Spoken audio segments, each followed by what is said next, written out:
Eleanor Ashford married a mountain giant she'd met only twice, and when she stepped off the train in Timber Ridge, wearing silk gloves and pearl earrings, the loggers started a betting pool on how many days she'd last before running back to civilization with her tail between her legs.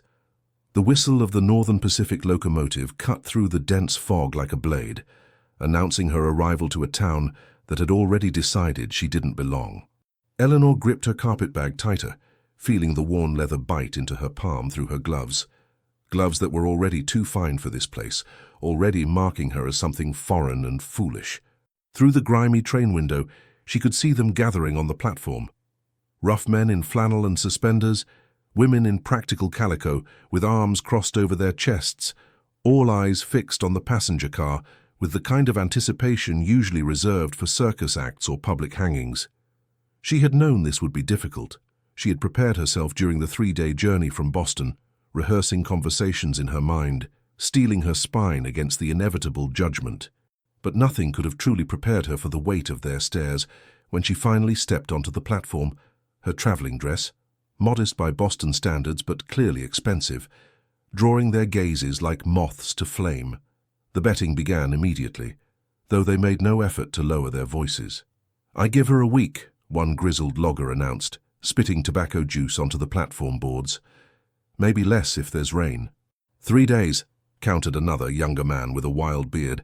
"Soon as she sees what passes for a privy up here, she'll be screaming for the next train east." Eleanor kept her chin high, her expression carefully neutral, even as her cheeks burned.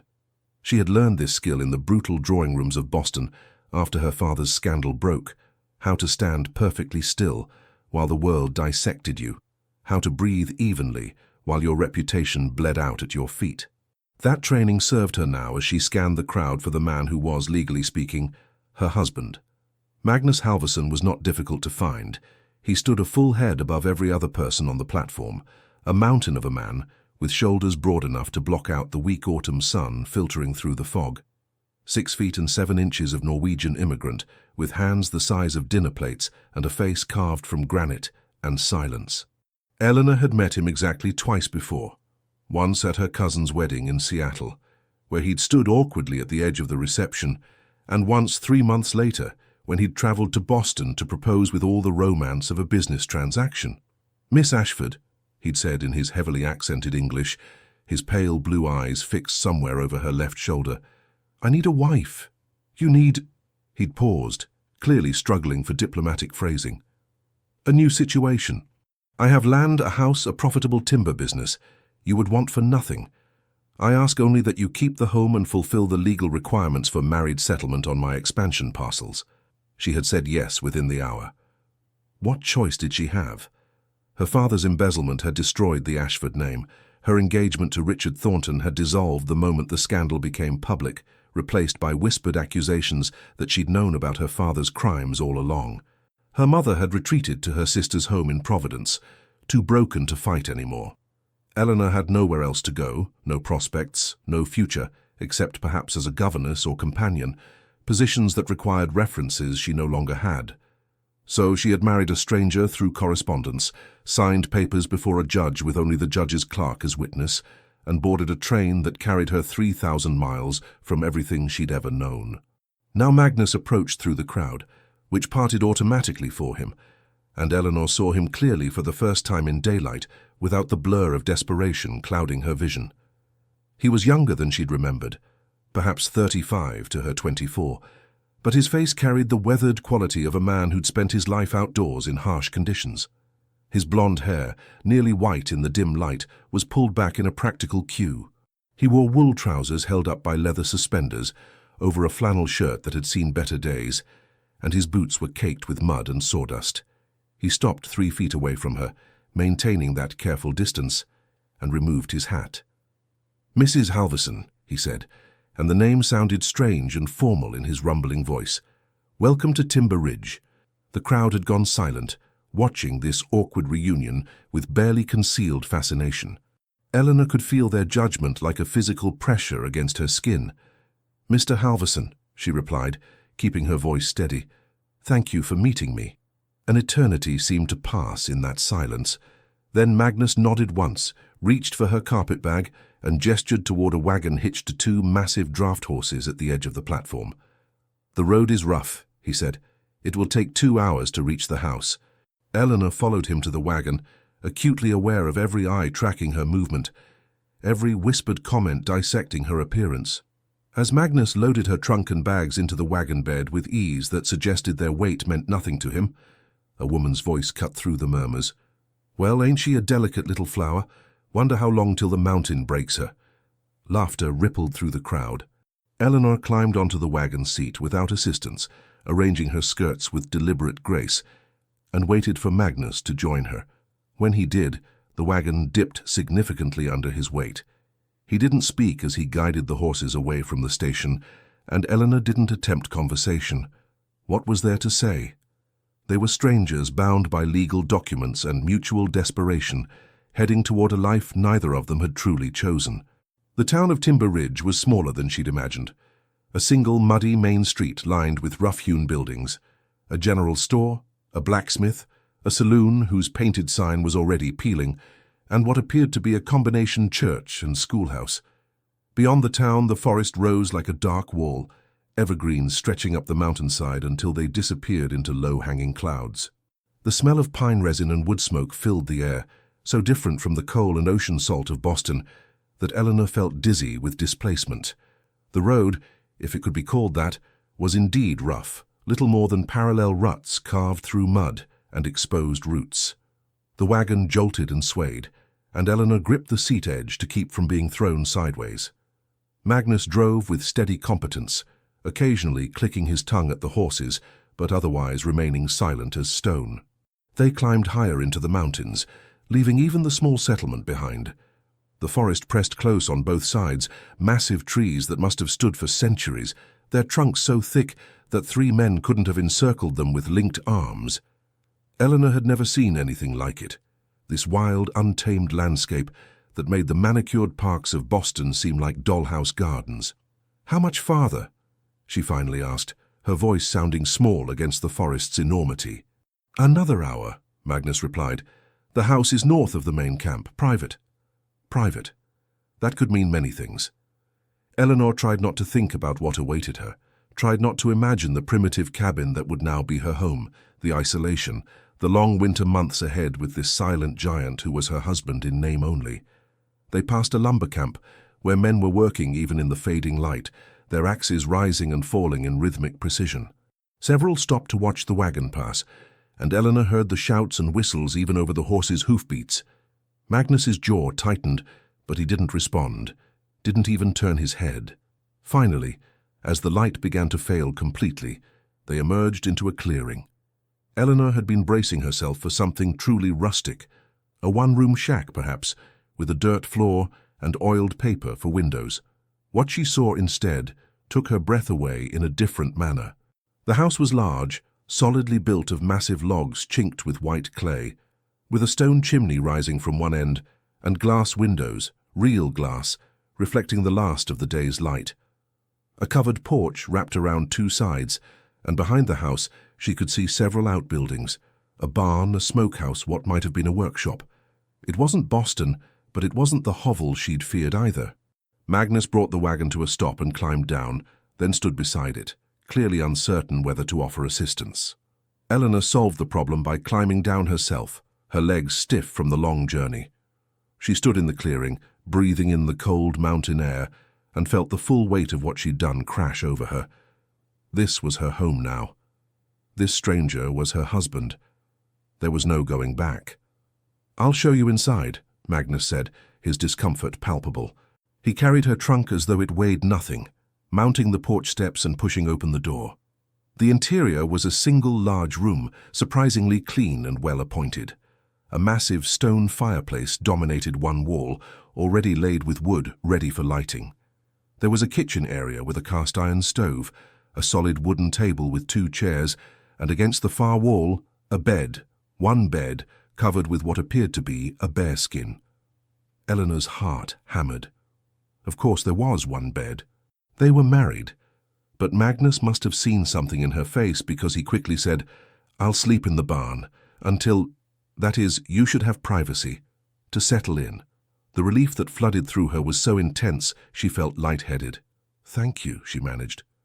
Magnus nodded, set down her trunk, and moved to light the fire with efficient movements. Within minutes, warmth began to fill the room. "There's food in the cold cellar," he said, not looking at her. "Bread, cheese, smoked meat. Water from the pump outside is clean. I'll bring more firewood before I go to the barn." "Mr. Halverson," Eleanor began, then stopped, unsure what she wanted to say. He turned to face her then, those pale blue eyes meeting hers for perhaps the first time with real attention. Up close, she could see the fine lines around his eyes, the small scar cutting through his left eyebrow, the weathering of wind and sun on his skin. He was not handsome in the conventional sense, too rough, too massive, but there was something compelling in his face, a kind of quiet strength that made her feel, for just a moment, less afraid. "Eleanor," he said, and her name in his accent, Eleanor, sounded like something entirely new. "We will make this work. I keep my promises. You will be safe here. You will want for nothing I can provide." It wasn't love. It wasn't even affection. But it was something, an acknowledgement of their shared situation, a commitment, however pragmatic. Eleanor found herself nodding. "I'll try to be a suitable wife. In the ways that matter for your business." Something flickered across Magnus's face, disappointment perhaps, or resignation, but he only nodded and returned to stacking firewood beside the hearth. When he'd finished, he retrieved his coat from a peg by the door. "I work dawn to dark most days," he said. "You needn't worry about cooking for me. I eat at the logging camp. But if you need anything, ring the bell on the porch. Someone will hear." Then he was gone, the door closing softly behind him, and Eleanor was alone in her new home with nothing but the crackling fire and her own thoughts for company. She sank onto one of the wooden chairs and finally allowed herself to cry, not from sorrow exactly, but from exhaustion, from relief at surviving this first day, from the overwhelming strangeness of it all. Outside, through the window, she could see Magnus crossing to the barn, his enormous frame silhouetted against the last light. In Boston, women had mocked her for accepting this arrangement, for marrying so far beneath her station, for allowing herself to be sold like chattel to some backwoods logger. The women of Timber Ridge clearly thought her a ridiculous city girl playing at frontier life.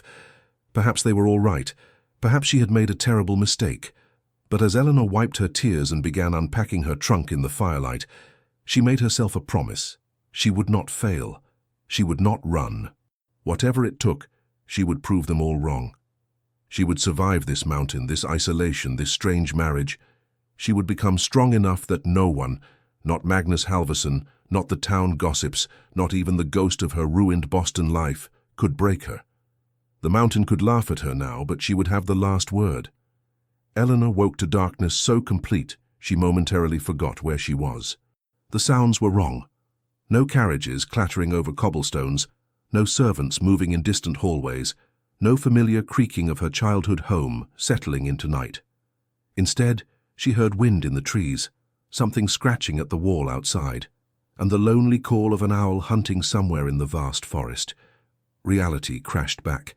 Timber Ridge, the mountain, Magnus Halverson's house, which was now supposedly her house too, though it felt as foreign as the surface of the moon. She fumbled for matches on the bedside table, lit the oil lamp with shaking hands, and checked the small clock she'd brought from Boston, 4:30 in the morning. The fire had died to embers, and the room had grown bitterly cold during the night. Her breath formed clouds in the lamplight. In Boston, a maid would have already stoked the fires, brought hot water for washing, laid out her clothes. Here there was no one. Eleanor wrapped herself in the bearskin, surprisingly soft despite its wild origins, and padded to the fireplace in her bare feet. The floorboards were ice against her soles. She knew, theoretically, how to build a fire. She'd watched servants do it hundreds of times, but theory and practice, she discovered, were entirely different matters. Her first attempt produced more smoke than flame, filling the room with acrid clouds that made her eyes water. Her second attempt died almost immediately.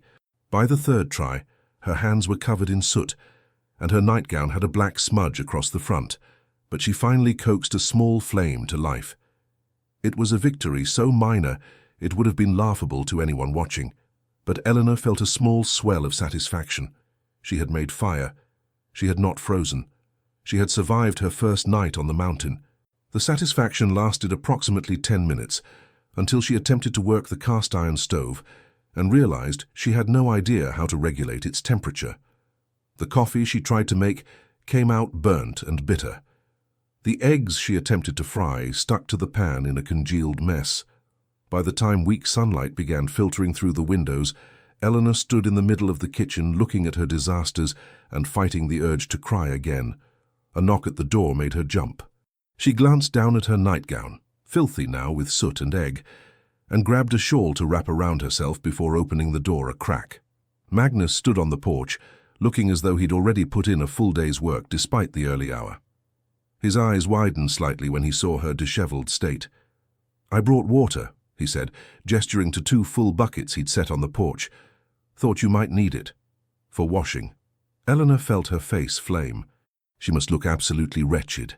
Hair wild, face smudged, nightclothes in disarray. "Thank you," she managed. Magnus nodded, started to turn away, then paused. "The stove," he said carefully. "The damper controls the heat. Front lever opens it, back lever closes. You want it about halfway for cooking most things." He demonstrated with his hands, not quite meeting her eyes, and Eleanor realized with a sinking feeling that he must have seen the smoke from her fire-building attempts, must know exactly how incompetent she was at even the most basic tasks. "I'll manage," she said, more sharply than she intended. Something flickered across Magnus's face. Hurt, perhaps, but he only nodded again and left without another word. Eleanor watched him walk toward the forest where the logging camps waited, his long strides eating up the distance, and felt ashamed of her tone. He was trying to help. It wasn't his fault she was completely unprepared for this life. The day stretched ahead with terrifying emptiness. In Boston, her days had been filled with scheduled activities: morning calls, charity committee meetings, piano practice, embroidery, afternoon teas. Here there was nothing but the house and the forest, and her own inadequacy. Eleanor forced herself to be methodical. She hauled the buckets inside, heavier than they looked, leaving her arms aching, and heated water on the stove using Magnus's damper instructions. She washed, dressed properly in a practical wool dress that had once been her plainest, but now seemed absurdly refined for life in a logging camp. She cleaned up her breakfast disasters, studied the stove until she understood its workings, and successfully made a pot of coffee that was, if not excellent, at least drinkable. Small victories. By afternoon she'd explored the house more thoroughly, finding things that surprised her. Magnus had stocked the pantry well: flour, sugar, cornmeal, dried beans, preserved vegetables in glass jars. There were basic cooking implements, serviceable dishes, even a few books on a shelf near the bed. She pulled one down and found it was in Norwegian, the letters foreign and incomprehensible to her. But the fact that Magnus owned books at all, that he must have carried them from his homeland across an ocean and a continent, told her something about the man she'd married. On the 3rd day, Eleanor ventured to the general store in town, needing thread and a few other supplies. The walk was longer than she'd anticipated, nearly 2 hours through rough terrain, and by the time she arrived her feet ached and her dress hem was muddy despite her attempts to hold it up. The store fell silent when she entered. 5 women had been clustered near the counter, talking in low voices, but they stopped mid-sentence and turned to stare. Eleanor recognized the expression on their faces, the same barely veiled contempt she'd seen at the train station. "Mrs. Halverson," the shopkeeper said, his tone carefully neutral. "What can I help you with?" Eleanor purchased her thread and a few other items, acutely aware of the women watching her every move, assessing her dress, her gloves, her Boston accent when she spoke. As she paid and turned to leave, one of the women, a hard-faced blonde with work-roughened hands, spoke loud enough to ensure Eleanor would hear. "Silk gloves to thread a needle. Ain't that precious?" The other women tittered. Eleanor kept walking, but the barb landed exactly as intended. Outside she pulled off the gloves, her last good pair, carefully preserved through the journey west, and stuffed them in her pocket. They marked her as an outsider, as someone playing at a life she didn't understand. The walk back to the house seemed twice as long, and by the time Eleanor arrived, she was exhausted, hungry, and fighting tears of frustration. This was impossible. She would never fit in here. The mountain, the people, the entire impossible situation, it was too much. But giving up meant admitting defeat, meant proving right every person who'd bet against her. Eleanor set her jaw and got to work learning to cook with the supplies she'd bought, to mend a torn hem without a lady's maid, to carry water and chop kindling and do all the 1,000 small tasks that kept a household running. She failed at most of them at first, but she kept trying. Magnus appeared each evening to bring firewood and check that she had everything she needed, then disappeared again to the barn before any real conversation could develop. He moved through her space like a ghost, present but not present, fulfilling his obligations while maintaining careful distance. Eleanor told herself it was better this way, easier to have space than to navigate the awkwardness of forced intimacy. But sometimes in the long, lonely hours of the night, she wondered what he thought about out in that barn, whether he regretted this arrangement, whether he found her as disappointing as she sometimes found herself. A week after her arrival, Eleanor was attempting to wash clothes in a large tub outside, a task that was somehow both back-breaking and meditative, when she heard riders approaching. She looked up to see 3 men on horseback entering the clearing. 2 she didn't recognize, and 1 who looked vaguely familiar from the train station crowd. The familiar one dismounted with an easy grace that spoke of confidence. He was younger than Magnus, perhaps 30, and conventionally handsome in a way Magnus wasn't. Chiseled features, dark hair, a smile that showed white teeth. His clothes were finer than most men in Timber Ridge wore, his boots expensive leather. "Mrs. Halverson," he said, sweeping off his hat with a flourish that seemed almost mocking in its formality. "Henrik Halverson, at your service, Magnus's cousin and business partner." Eleanor straightened, acutely aware of her wet hands, her work dress, her hair escaping its pins. "Mr. Halverson, Magnus didn't mention you would be visiting." "Magnus doesn't mention much of anything to anyone," Henrik said with a laugh that his companions echoed.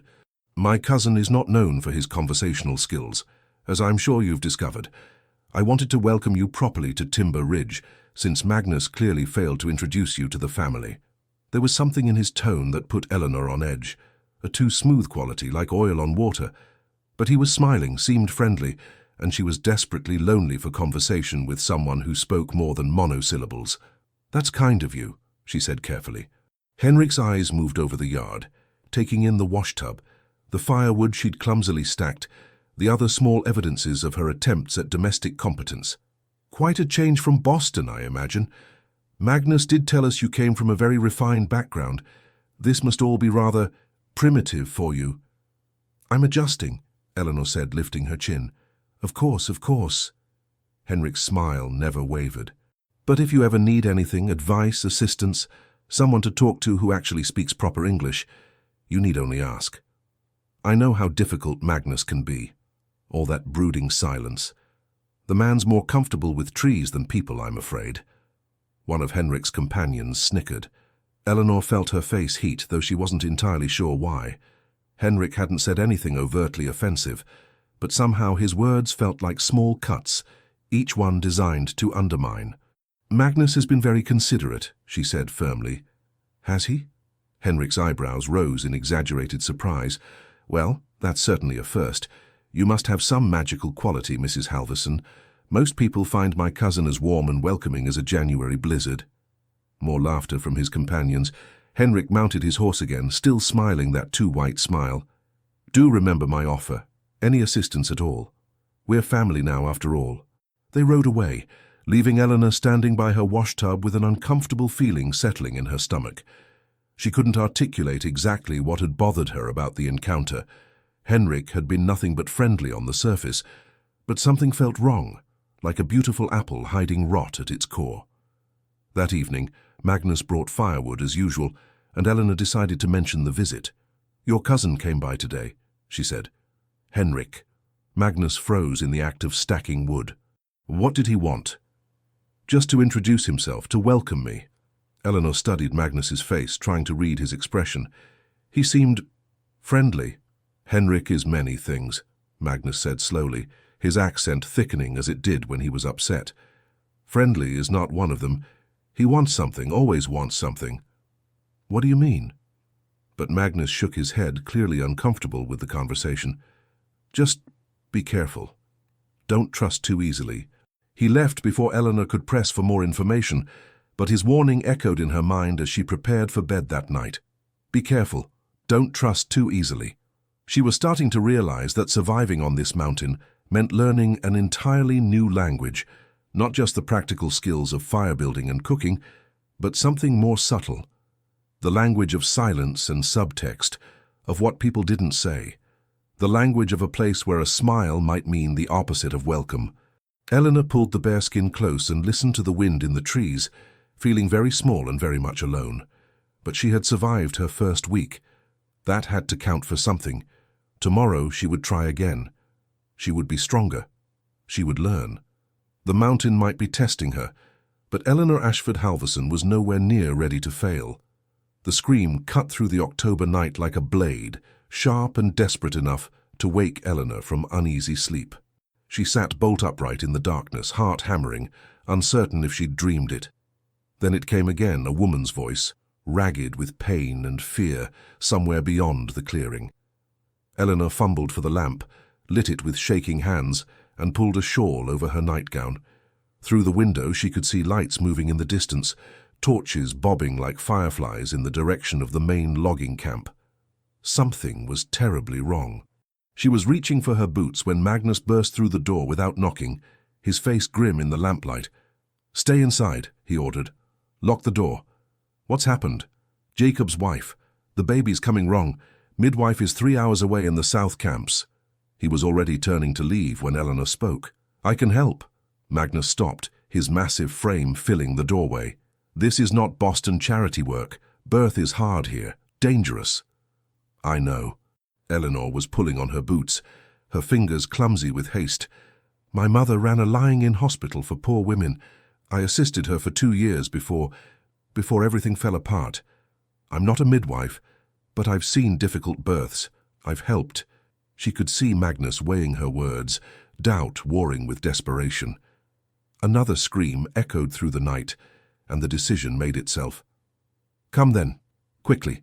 Eleanor grabbed her medical kit, a small leather case she'd brought from Boston containing the basic supplies her mother had taught her never to travel without, and followed Magnus into the darkness. He moved fast, despite the rough terrain, and Eleanor had to run to keep pace, her skirts catching on roots and brambles.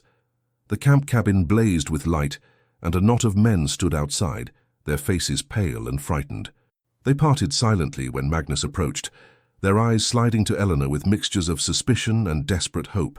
Inside, the cabin was small and close, reeking of sweat and fear.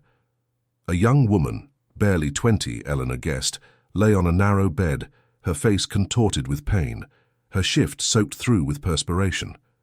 An older woman knelt beside her, wringing her hands uselessly. "She's been laboring since yesterday morning," the woman said, her voice shaking.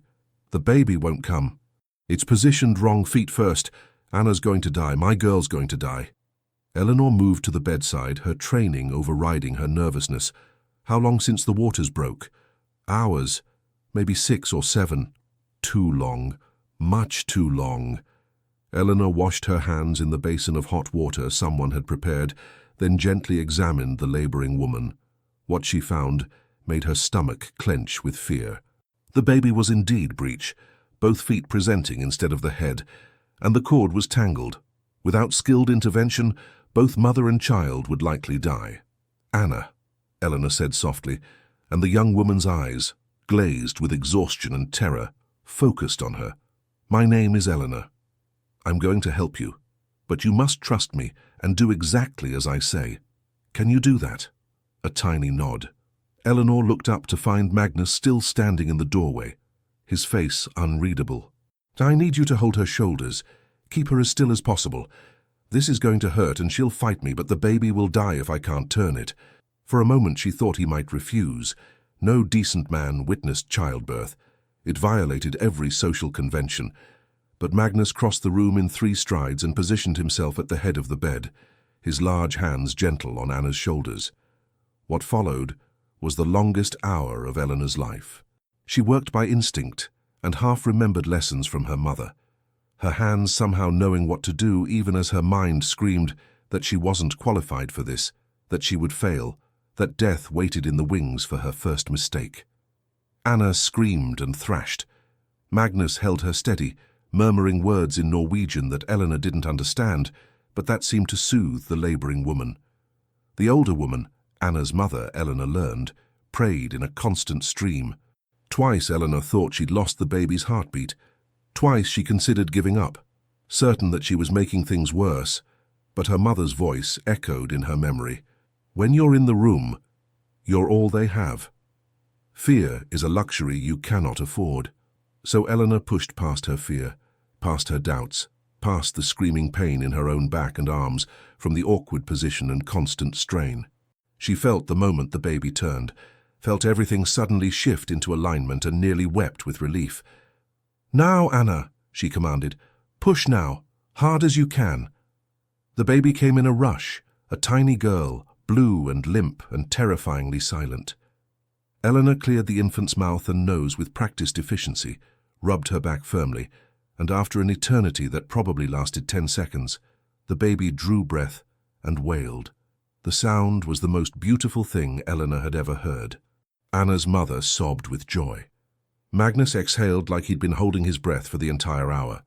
Eleanor cleaned the baby, checked that Anna was stable, and finally allowed herself to collapse into a chair, her hands shaking with exhaustion and relief. "You saved them," Anna whispered, tears streaming down her face as she held her daughter. "You saved my baby." Eleanor couldn't speak past the lump in her throat. She'd done it. Against all odds, in a rough logging camp in the middle of the wilderness, with the most basic supplies and her own inadequate skills, she'd actually done it. Magnus helped her to her feet when it was time to leave, his hand on her elbow steady and warm. Dawn was breaking as they walked back through the forest, painting the sky in shades of rose and gold. Eleanor felt wrung out, empty, but also strangely exhilarated. "That was—" Magnus began, then stopped, clearly struggling for words. "You were very brave, very skilled." "I was terrified," Eleanor admitted. "I thought I'd lose them both, but you didn't." Magnus looked at her then, really looked at her, and Eleanor saw something new in his pale blue eyes, respect, perhaps, or the beginning of it.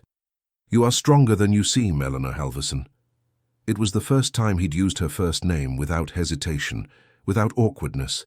Something shifted between them in that moment, subtle as morning mist but undeniably present. The news spread through Timber Ridge faster than wildfire. By the time Eleanor made her way to the general store 3 days later, the atmosphere had changed. Women who'd previously ignored her nodded in greeting. The shopkeeper's wife actually smiled. Even the hard-faced blonde who'd mocked her silk gloves approached with grudging respect. "Heard what you did for Anna Lindquist?" she said abruptly.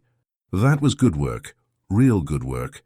It wasn't friendship, not yet, but it was a crack in the wall of hostility, and Eleanor felt a tiny bloom of hope. Perhaps she could belong here after all.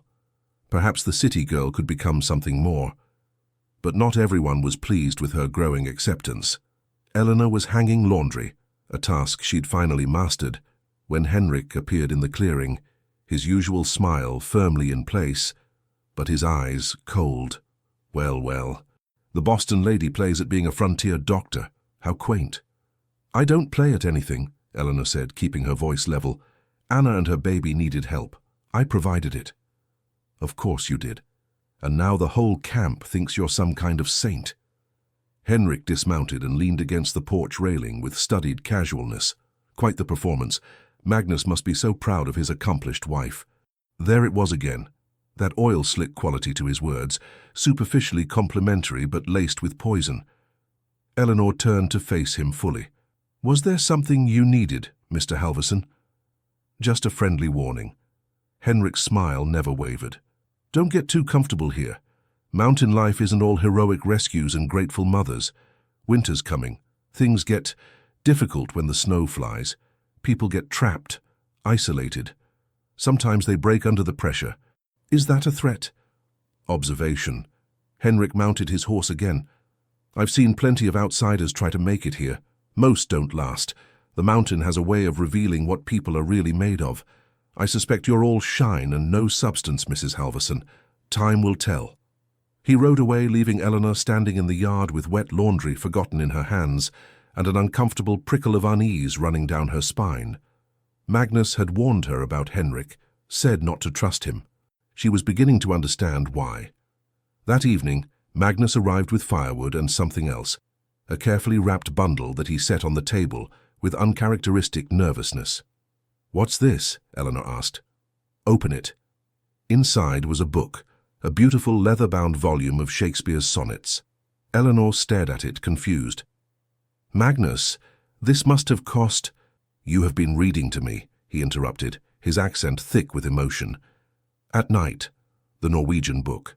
Even though you don't understand the words, you try to sound them out. I hear you practicing." Eleanor felt her face flush. She'd thought he was in the barn during those evening hours when loneliness drove her to practice Norwegian pronunciation using his books, hoping somehow to bridge the gap between them. "I thought you might like something in your own language," Magnus continued, "for reading. To me, perhaps, if you would. My English is not good enough for poetry, but I would like to hear it, to learn." Eleanor looked at this massive, silent man who'd bought her poetry, who'd held a screaming woman through an impossible birth, who was trying in his awkward way to build something between them. Her throat tightened with unexpected emotion. "I would be honored to read to you," she said softly. That night, for the first time, Magnus didn't retreat to the barn immediately. Instead, he sat in the chair by the fire while Eleanor read Shakespeare aloud, her voice filling the cabin with rhythm and beauty. He didn't understand half the words she suspected, but he listened with complete attention, his weathered face peaceful in the firelight. When she finally closed the book, Magnus stood and moved toward the door as usual, but he paused on the threshold and turned back. "Thank you, Eleanor," he said, "for Anna, for tonight, for trying." "You're welcome," she whispered. After he left, Eleanor sat by the dying fire and let herself hope, really hope, that maybe this impossible arrangement could become something real, that maybe the mountain had brought her here not as punishment, but as a strange kind of gift. Outside, the first snow of the season began to fall, blanketing the forest in white silence. Winter was coming, with all its challenges and isolation, but Eleanor felt ready now. She'd proven she could survive. Perhaps she could even thrive. The mountain was still testing her, but she was passing its tests one by one, and somehow, impossibly, Magnus Halvorsen was becoming less of a stranger and more of a partner with every passing day. Winter arrived in earnest, transforming Timber Ridge into a world of white and grey, where the sun hung low and weak in the sky, and darkness claimed 18 hours of every day. Snow piled high against the cabin walls, and the cold was a living thing that crept through every crack and crevice, despite Eleanor's best efforts with rags and clay. But inside, something was thawing. Magnus had taken to spending evenings in the cabin now rather than retreating to the barn. He claimed it was because the barn was too cold for sleeping, and perhaps that was partly true, but Eleanor suspected there were other reasons. They'd fallen into a companionable routine. Eleanor would cook dinner from their stores, while Magnus handled the heavy work of hauling water and splitting firewood. They'd eat together in relative silence, comfortable now rather than awkward. Then Eleanor would read while Magnus worked on small carpentry projects or mended tools, and sometimes he would tell her stories about Norway, about his family, about his journey to America. His English was improving, shaped by their nightly conversations. Her understanding of the mountain and its rhythms was deepening, taught by his patient explanations. They were learning each other slowly, carefully, like two wild creatures circling closer with each passing day. Eleanor had taken to teaching Magnus to read. It had started accidentally. She'd been reading Hamlet aloud one evening and stumbled over an unfamiliar word. Magnus, listening from across the room, had pronounced it perfectly. His Norwegian education had apparently included some English literature, even if his practical speaking skills lagged behind. That revelation had led to a cautious conversation about his schooling, which had been interrupted when his father died, and Magnus at 14 had to take over the family farm. "I can read Norwegian," he'd admitted quietly, "and some English, but not well. The letters, they make no sense sometimes. Switch places." Eleanor recognized the description. She'd seen it before in a young student her mother had tutored, letters that reversed themselves, words that jumbled on the page despite perfect intelligence. It made reading slow and frustrating, but not impossible. "I could help," she'd offered. "If you'd like, we could practice together." Magnus had looked at her with such naked vulnerability that Eleanor's heart had squeezed painfully. This massive, competent man who could fell trees and survive brutal winters was afraid of looking stupid in front of his educated city wife. "I would like that," he'd said finally. "Very much." So they'd begun. Simple words at first, written large on paper Eleanor had brought from town. Magnus struggled, his frustration palpable when the letters refused to cooperate, but he kept trying with a determination that Eleanor found deeply moving. She celebrated every small victory, and slowly, so slowly, he began to improve. It was during one of these evening lessons that Eleanor realized she was happy. The thought stopped her mid-sentence, profound in its simplicity. She was happy here, in this rough cabin on a frozen mountain, teaching a lumberjack to read while snow swirled outside and a fire crackled on the hearth. It made no sense by Boston standards, but it was undeniably true. Magnus must have sensed her distraction. "What is it?" "Nothing," Eleanor said, then corrected herself. They'd been working toward honesty, toward real communication. "Actually, I was just thinking that I'm content here, more than I expected to be." Something flickered across Magnus's face. Pleasure, hope, relief, all mixed together. "You are not sorry you came?" "No," Eleanor said, and meant it. "I'm not sorry." The moment stretched between them, charged with possibilities neither quite dared to name. Then Magnus reached across the table and covered her hand with his, the gesture tentative but deliberate. His palm was rough with calluses, warm and enormous, and Eleanor felt her breath catch. "I am glad," he said simply. They stayed like that for a long moment, hands touching, something fragile and new taking shape in the space between them. Then a gust of wind rattled the shutters, breaking the spell, and they both pulled back with shy smiles. But the touch had changed things. Eleanor felt it in the days that followed, an increased awareness of Magnus's presence, a new tension that was pleasant rather than uncomfortable. She noticed things she'd overlooked before, the grace with which he moved despite his size, the surprising gentleness of his hands, the way his rare smiles transformed his stern face into something almost beautiful.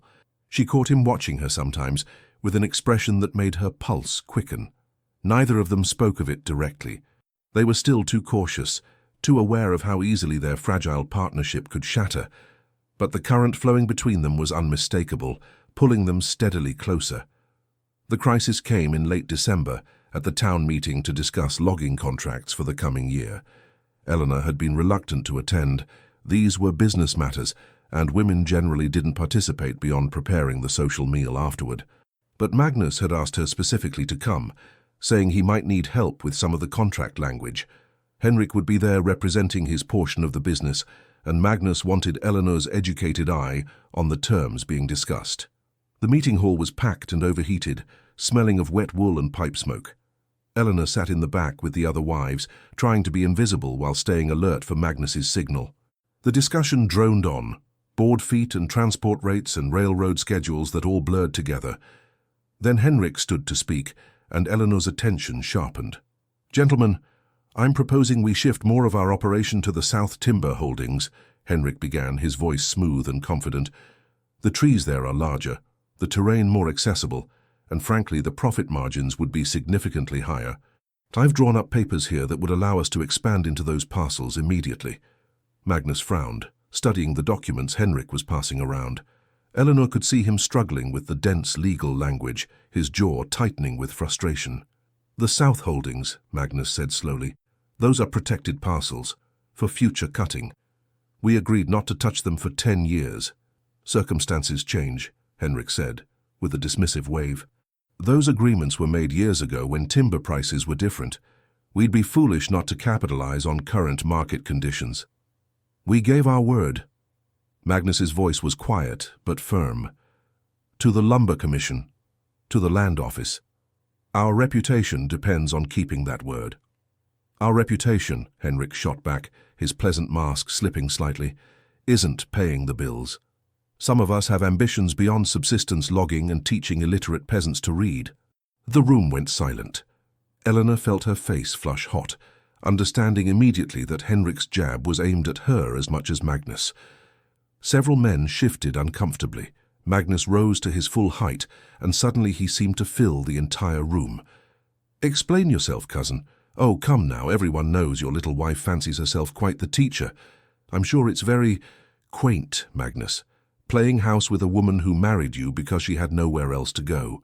But while you've been distracted with domestic amusements, some of us have been trying to run an actual business." Eleanor's hands clenched in her lap. This was the poison Henrik had been spreading, the insinuation that she'd trapped Magnus in a mercenary arrangement, that she was a distraction from serious work, that their growing partnership was something shameful. Magnus's expression could have been carved from ice. When he spoke, his voice carried to every corner of the room with absolute authority. "You will not speak of my wife that way, not now, not ever." "Magnus, I didn't mean—" "Yes, you did." Magnus moved around the table to stand directly in front of Henrik, using his size deliberately for perhaps the first time Eleanor had witnessed. "Eleanor Halvorsen came here as my wife. She has proven herself 20 times over. She saved Anna Lindquist's life and her baby's life when no one else could. She teaches our children to read and write. She asks for nothing and gives everything. She is worth 10 of you, Henrik, and I will not stand here and let you insult her because you are jealous and greedy." The room erupted in murmurs. Henrik's face had gone red, then white. "I have been patient with you," Magnus continued, his accent thickening but his words clear. "I have overlooked your schemes, your undermining, your constant pushing for profit over principle. But this ends now. Eleanor is my partner in all things. She has my full confidence and my full protection. Anyone who insults her insults me. Anyone who harms her answers to me. Is that understood?" No one dared speak. The force of Magnus's defense had shocked them all. This quiet giant who rarely spoke more than necessary had just drawn a line in absolute terms. Henrik recovered first, forcing a laugh that sounded hollow. "Well, I see the little wife has you thoroughly enchanted. Very well, Magnus. Keep your precious South holdings and your misplaced sense of honor. But don't come crying to me when the business fails because you're too sentimental to make hard choices." He grabbed his coat and stormed out. Several men followed him, but Eleanor noticed that more stayed. The foreman, Jacob Lindquist, whose wife and baby Eleanor had saved, stood up. "For what it's worth, Magnus, you're right. About the South holdings and about Mrs. Halvorsen. She's proven herself a friend to this community. Henrik's just bitter because he's not in charge." Murmurs of agreement rippled through the room. Magnus nodded once, his shoulders relaxing fractionally. "Then we vote. All in favor of maintaining our current harvest schedule and honoring our agreements with the land office?" The vote was nearly unanimous. Henrik's faction voted against, but they were outnumbered 3-1. Magnus had won, had defended both his principles and his wife in one decisive moment. The meeting dissolved into smaller conversations. Eleanor stayed in her seat, trembling with a mixture of anger, gratitude, and something deeper she wasn't ready to name. When Magnus finally made his way to the back of the room, she stood on shaky legs. "You didn't have to do that," she said quietly. "Yes, I did." Magnus's eyes were fierce. "He crossed a line. I should have stopped him sooner. I'm sorry you had to hear those things." "Magnus." Eleanor reached out and took his hand, not caring who saw. "Thank you for defending me, for believing in me." His fingers closed around hers, warm and strong. "You are my wife, my partner." It was not defense. It was truth. The walk back to the cabin was silent, but the quality of the silence had changed. Something had been declared publicly, irrevocably. Magnus had claimed Eleanor as his in front of the entire community, had made clear that she was under his protection and valued beyond measure. That night, Magnus didn't retreat to the far side of the room after dinner. He sat closer, their shoulders nearly touching as Eleanor read. When she finished a passage from Shakespeare about loyalty and honor, Magnus spoke. "I meant what I said tonight. You are my partner, in the business, in this life. I know our marriage began as convenience, but it has become more for me Eleanor's heart was pounding so hard she was certain he must hear it. "For me too," she whispered. Magnus turned to face her fully, his pale eyes searching hers. "I would like to court you, Eleanor. Properly. As I should have done from the beginning if you would allow it." The absurdity of it, being courted by one's own husband, made Eleanor laugh, a sound of pure joy. "I would like that very much." Magnus smiled then, really smiled, and the transformation was breathtaking. Then, with infinite care, he cupped her face in one massive palm and leaned down. The kiss was gentle, tentative, asking rather than demanding. Eleanor leaned into it, her hand coming up to rest against his chest, where she could feel his heart thundering in mirror to her own. When they finally pulled apart, both breathing unevenly, Magnus rested his forehead against hers. "I will make you happy," he promised. "I swear it." "You already do," Eleanor said, and meant it with her whole heart. Outside, the winter wind howled through the trees. But inside the cabin, wrapped in firelight and new promises, Eleanor and Magnus Halvorsen began building something that felt remarkably like love. Spring arrived with violent beauty, the snow melting in torrents that turned every creek into a roaring river and the forest floor into a carpet of wildflowers that seemed to explode overnight from the thawing earth. Eleanor had never experienced seasons with such intensity, winter's brutal cold giving way so suddenly to spring's fierce awakening that it felt like watching the world being born. She stood on the porch in the early morning light, breathing in air that smelled of pine sap and wet earth and possibility, and felt Magnus's presence behind her before he spoke. "Beautiful," he said quietly, and she wasn't certain if he meant the landscape or something else. They'd been courting for 3 months now, an arrangement that still struck Eleanor as both absurd and wonderful.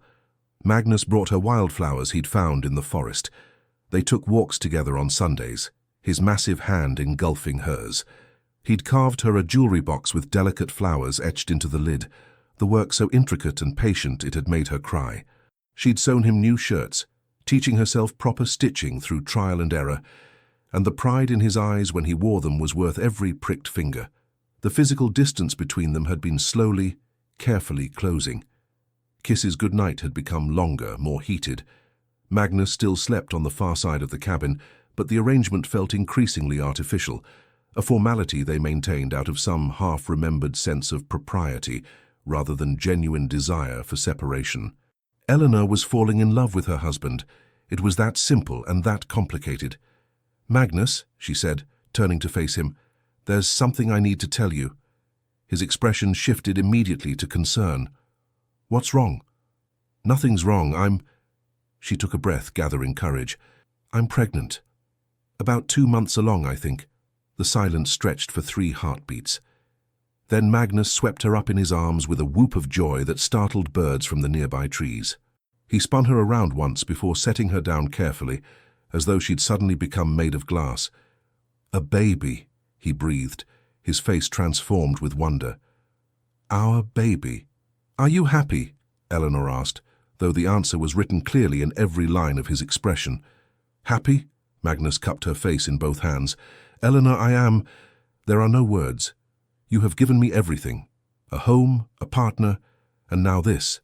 I am the luckiest man on this mountain." He kissed her then, deep and thorough, and Eleanor melted into it, her arms wrapping around his neck. When they finally broke apart, both breathing hard, Magnus rested his forehead against hers. "I love you," he said. "I should have said it before. I love you, Eleanor."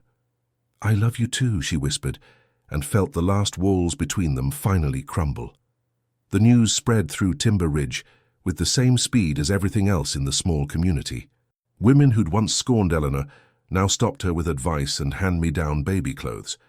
Jacob Lindquist's wife, Anna, whose baby daughter was now a healthy 6-month-old, became Eleanor's closest friend and confidant. Even the hard-faced blonde, whose name Eleanor had learned was Ingrid, offered grudging congratulations. Magnus became almost comically protective.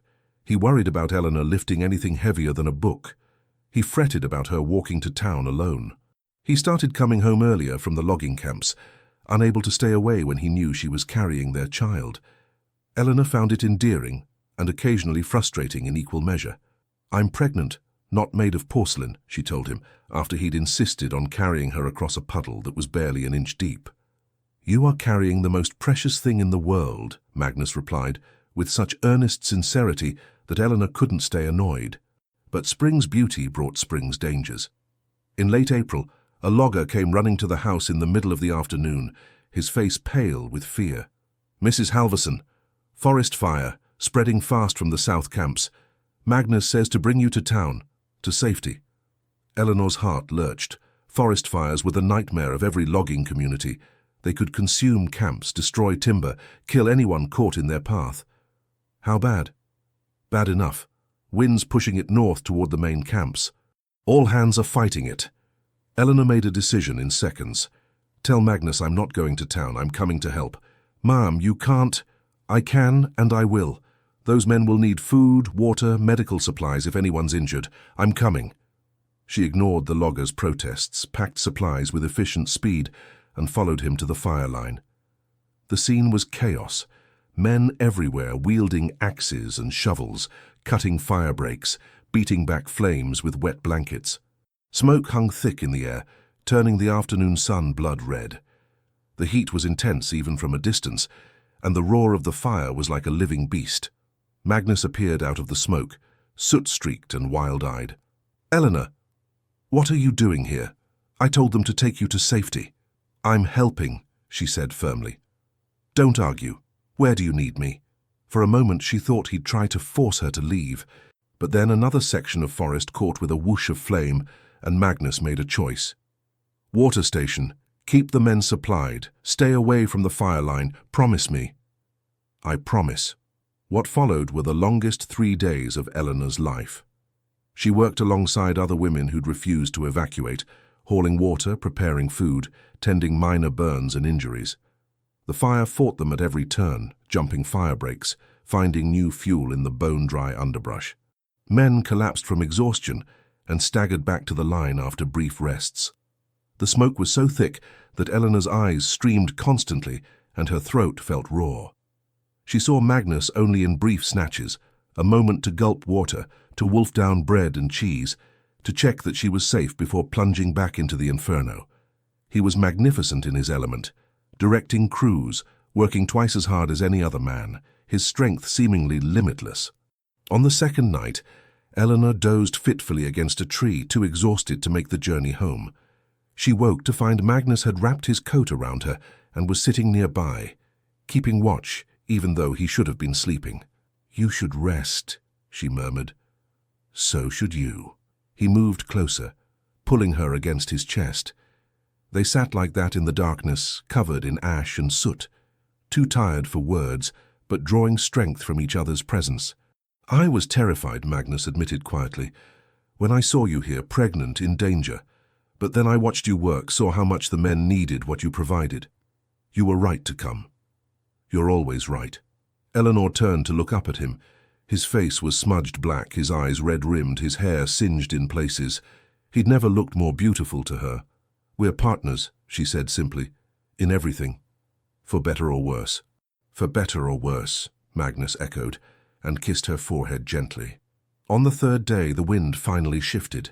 Rain clouds built on the horizon, and by afternoon, a downpour had begun that turned the fire to steam and smoke.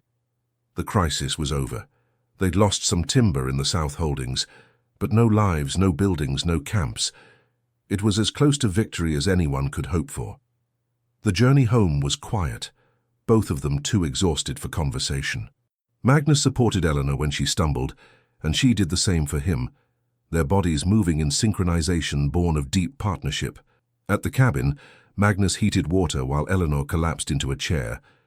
They took turns washing away the soot and ash, too tired even for modesty.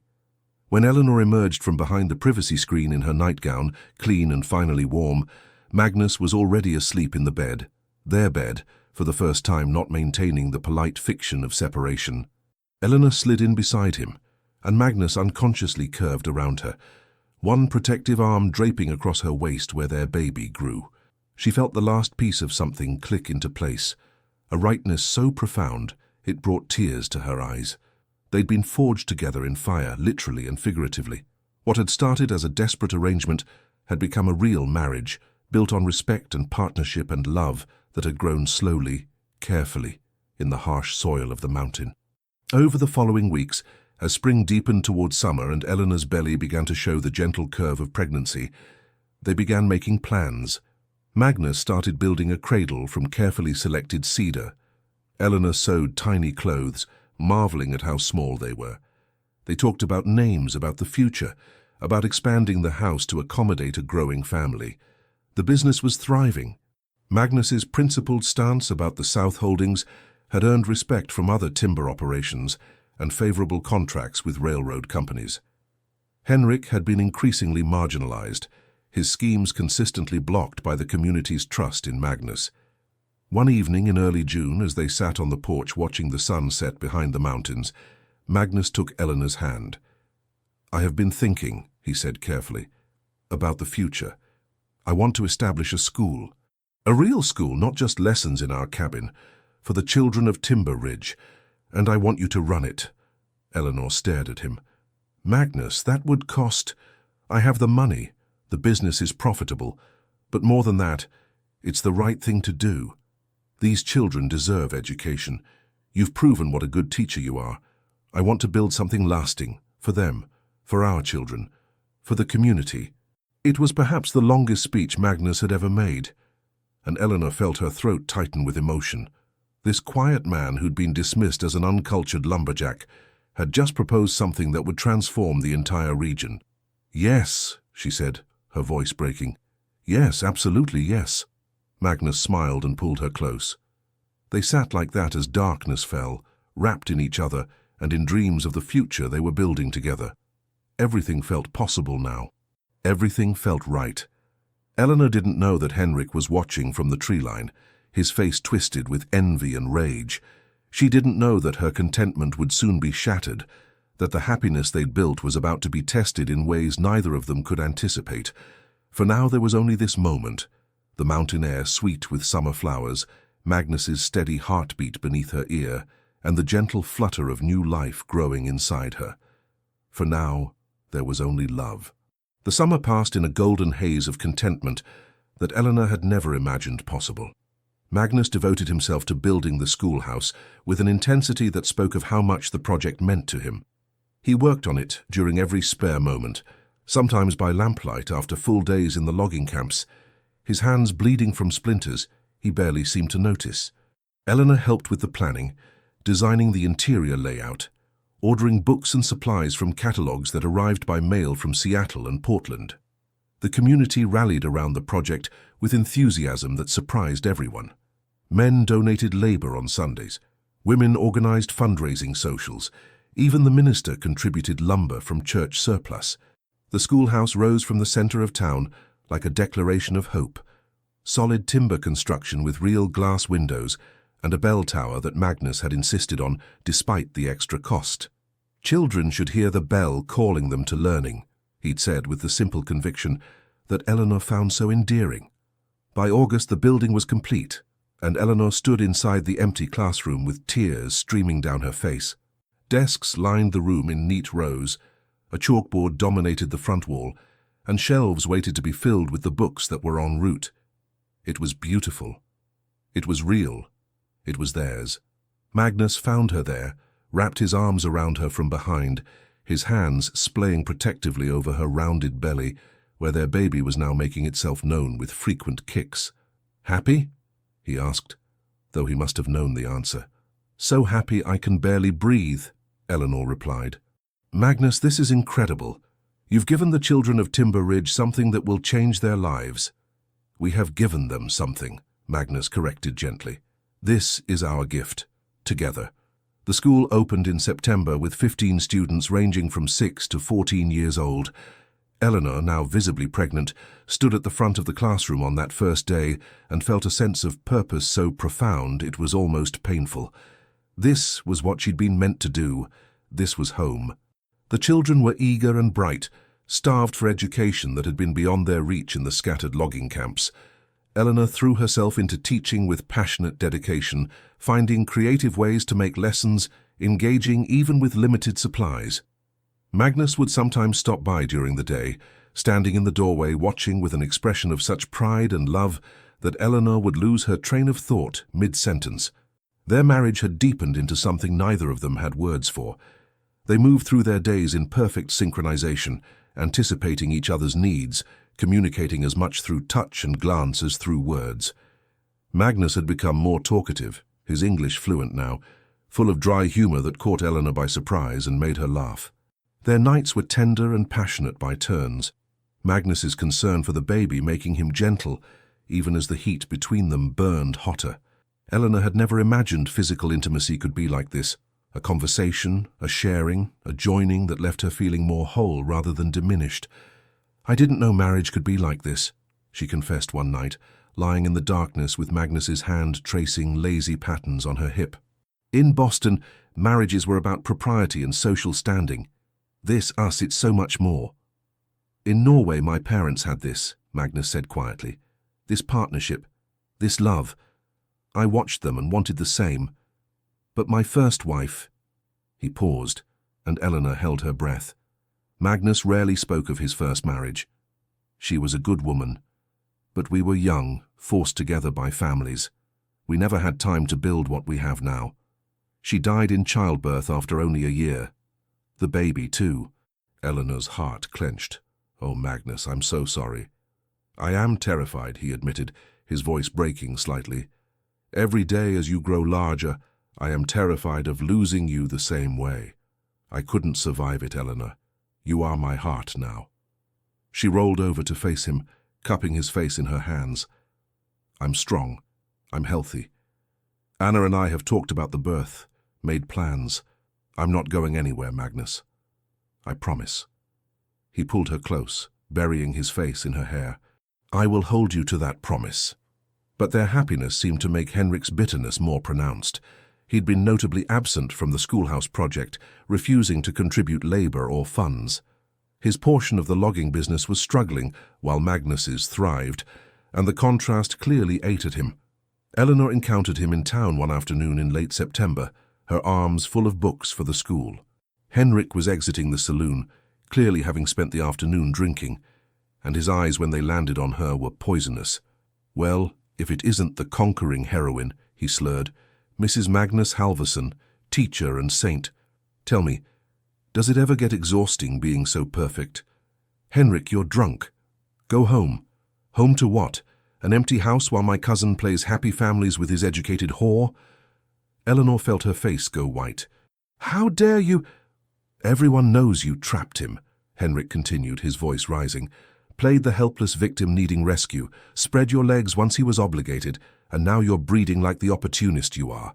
You've cost me everything, you Boston bitch. Everything." A crowd was gathering. Eleanor saw Jakob Lindquist moving toward them, his face dark with anger, but she held up a hand to stop him. She drew herself up to her full height and met Henrik's eyes with icy disdain. "I trapped no one. Magnus and I built something real through hard work and honesty, qualities you wouldn't recognize. If you've lost standing in this community, Henrik, it's because of your own choices, your own greed and manipulation. Now get out of my way." She pushed past him, her heart pounding, and walked away with as much dignity as she could muster, but his words echoed in her mind, poisonous seeds that found fertile ground in her old insecurities. What if people did think she'd trapped Magnus? What if they saw her pregnancy as manipulation rather than love? Magnus found her crying in the schoolhouse an hour later. She tried to explain Henrik's words, but rage transformed her gentle husband into someone almost frightening. His jaw clenched so tight she could see muscles jumping, and his hands fisted at his sides.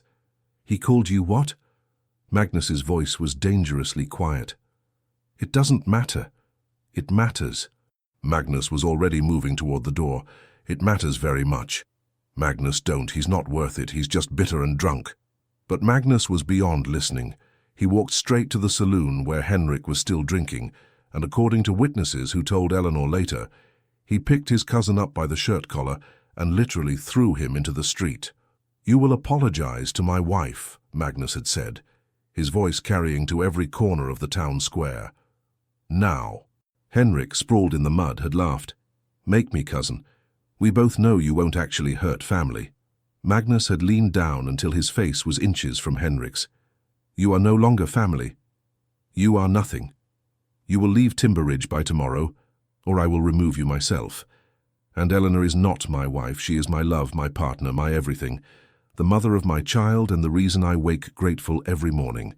If you ever speak of her with anything less than respect again, family or not, I will break you."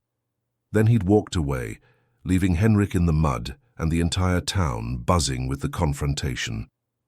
When Magnus returned to the schoolhouse, Eleanor was both furious and deeply moved. "You can't just throw people into streets and threaten them." "Yes, I can. I just did." "Magnus, no." He pulled her close, one hand cradling her belly protectively. "I failed you before by not stopping his poison sooner. I will not fail you again. You are everything good in my life, Eleanor. Our baby, our future together, it is all that matters. Henrik can leave or he can suffer, but he will not hurt you anymore." Eleanor felt her anger deflate. How could she stay mad at a man defending her honor with such fierce devotion? "You're impossible," she said against his chest. "I am yours," Magnus corrected.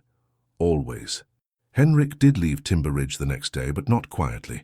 Before he departed, he made certain to spread more poison, whispered rumors to anyone who would listen about Eleanor's past, about scandal in Boston, about calculated manipulation of poor, simple Magnus.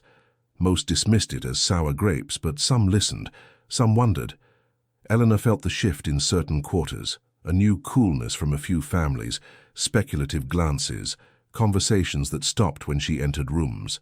It hurt more than she wanted to admit, these resurrections of old shame. But for every person who pulled back, two others stepped forward in support. Anna Lindquist organized a baby shower that brought 20 women to celebrate.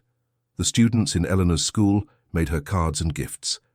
Jacob and the other loggers made clear through word and deed that they stood with Magnus and Eleanor absolutely.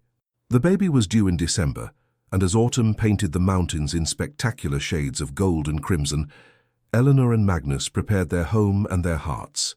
Magnus had finished the cradle, a masterpiece of carved wood featuring forest scenes and mountain peaks.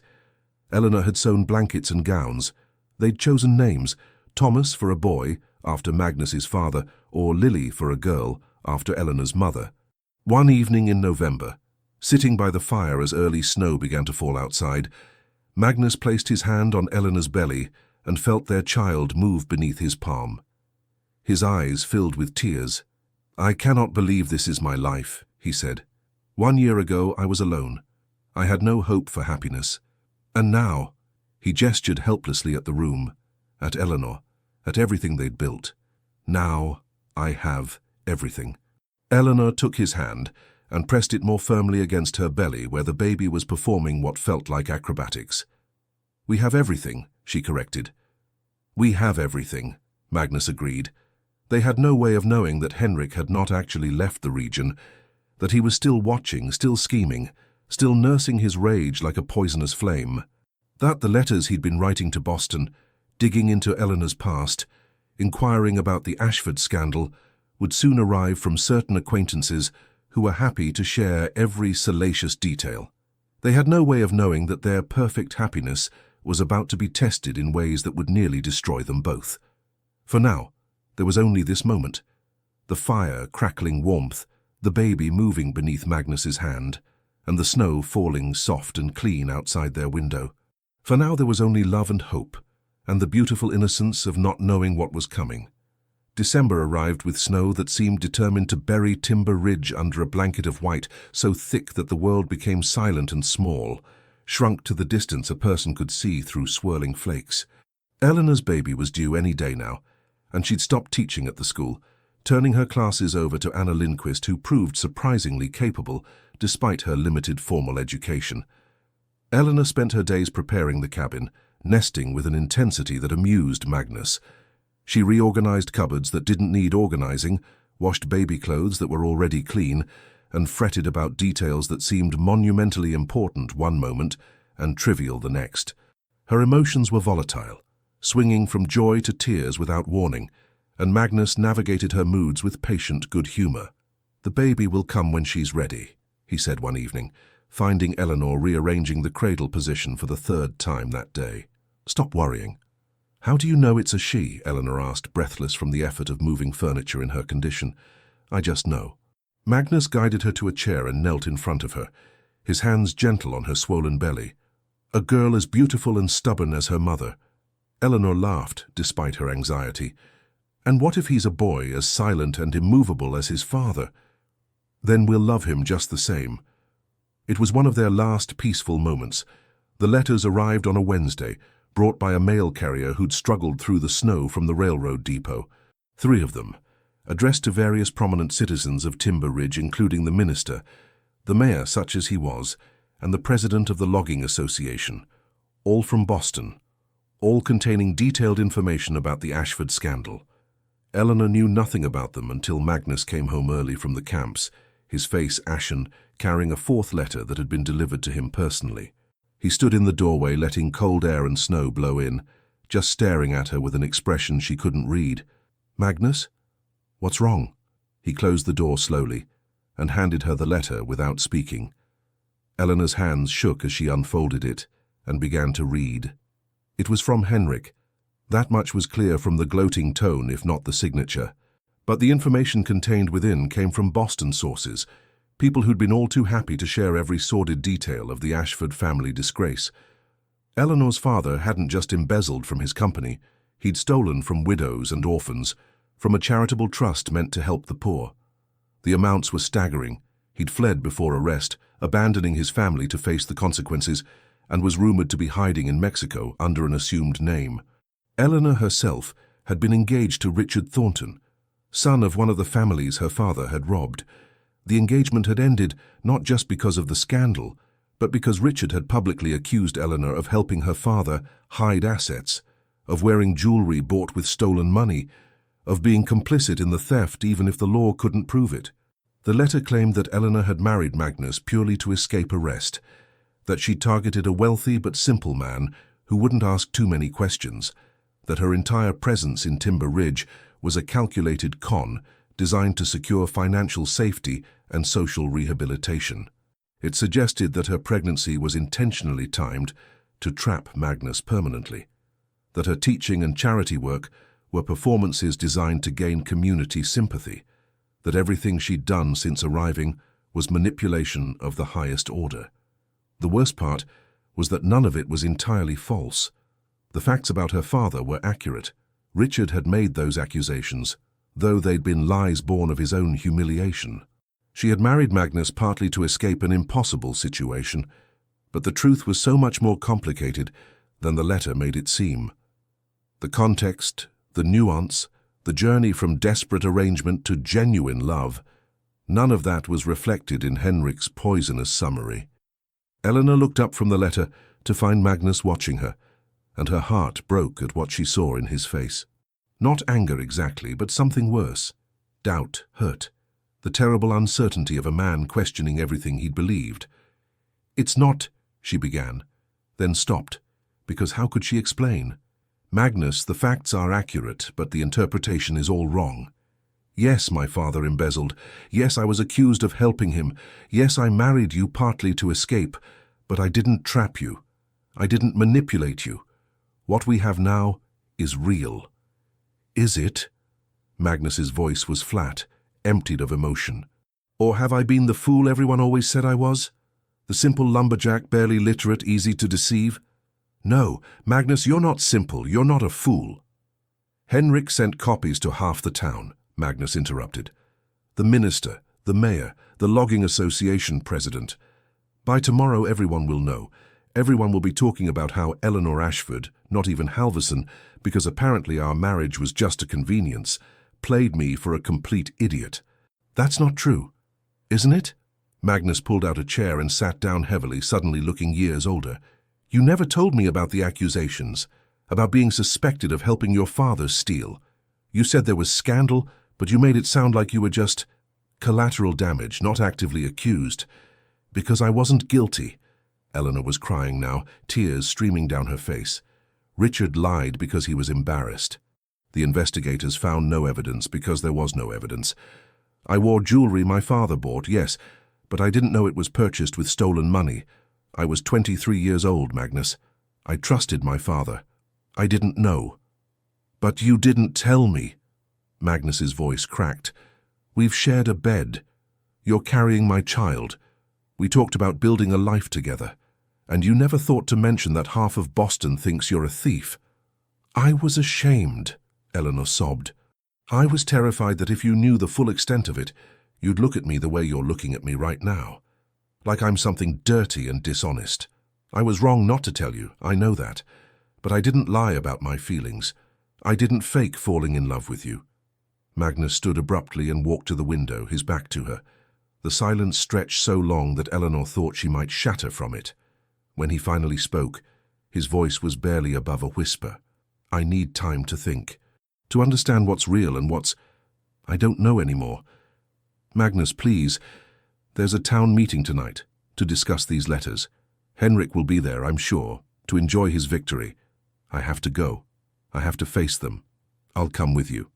"No." The word was hard and final. "You should stay here. Rest. The baby." He couldn't even finish the sentence. He grabbed his coat and left without looking at her, and Eleanor collapsed into a chair, sobbing so hard she could barely breathe. The town meeting was apparently brutal. Eleanor heard about it afterward from Anna, who came by the next morning with red-rimmed eyes and a basket of bread she'd baked to give herself something to do.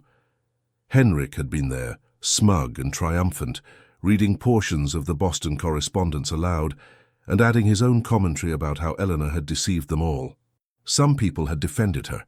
Anna and Jakob, the minister who pointed out that accusations weren't convictions, several families whose children Eleanor taught, but others had been swayed by Henrik's presentation. The idea that the refined Boston lady had been playing them for fools struck a nerve. Old resentments resurfaced, her initial superiority, her fancy clothes, the way she'd seemed so out of place. What if it had all been an act? What if she really was just a con artist who'd targeted poor simple Magnus? Magnus himself had said almost nothing. He'd sat through the meeting in stony silence, and when asked directly whether he believed Eleanor was guilty of deception, he'd said only, "I don't know what I believe anymore." Those words, reported to Eleanor by Anna through tears, cut deeper than any of Henrik's accusations. Over the following days, the community divided. Some stood firmly with Eleanor, pointing to her actions since arriving. The lives she'd saved, the children she'd taught, the genuine love anyone with eyes could see between her and Magnus. Others whispered that good works could be calculated, that con artists were often charming, that Magnus deserved better than a woman with such a questionable past. Magnus continued going to the logging camps each day, but he stopped coming home at night. He slept in the bunkhouse, avoiding Eleanor completely. She saw him only in passing, and each time she tried to speak with him, he found an excuse to leave. Eleanor felt like she was dying by degrees. The baby moved inside her, oblivious to the catastrophe unfolding, and she wondered how she could possibly bring a child into this wreckage. Her love for Magnus hadn't diminished. If anything, the threat of losing him made her realize how completely he'd become essential to her existence. But love apparently wasn't enough to overcome doubt and public humiliation. On the 10th day after the letters arrived, Eleanor made a decision. She couldn't stay in Timber Ridge watching her marriage disintegrate, couldn't bear the whispers and stares, couldn't survive Magnus's cold distance. Her sister in Seattle had written months ago offering a place if Eleanor ever needed it. The offer still stood. She packed her trunk with shaking hands, taking only what she'd brought originally plus a few baby things she'd made. She left behind the jewelry box Magnus had carved, the dresses he'd bought her, the books they'd read together. She left a note on the table explaining that she was going to Seattle for the birth, that she couldn't stay where she wasn't trusted, that she loved him but she wouldn't beg. The final line read, "Our daughter deserves parents who believe in each other.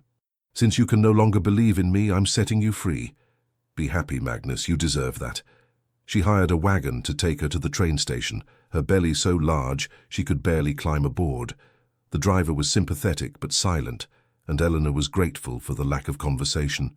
She kept her eyes forward, refusing to look back at the cabin or the life she was leaving behind. She didn't know that Magnus would return home that evening, finally ready to talk, finally having worked through his hurt, to remember all the ways Eleanor had proven herself. She didn't know that he'd find the note and drop to his knees with a howl of anguish that brought neighbors running. She didn't know that he'd ride immediately for the station, only to discover she'd already boarded the westbound train. All Eleanor knew was the pain of loss and the terrible certainty that she'd finally found love, only to watch it crumble under the weight of her past. The train carried her away from Timber Ridge through snow that fell like tears, and Eleanor pressed her hand against the window, whispering goodbye to everything she'd almost had.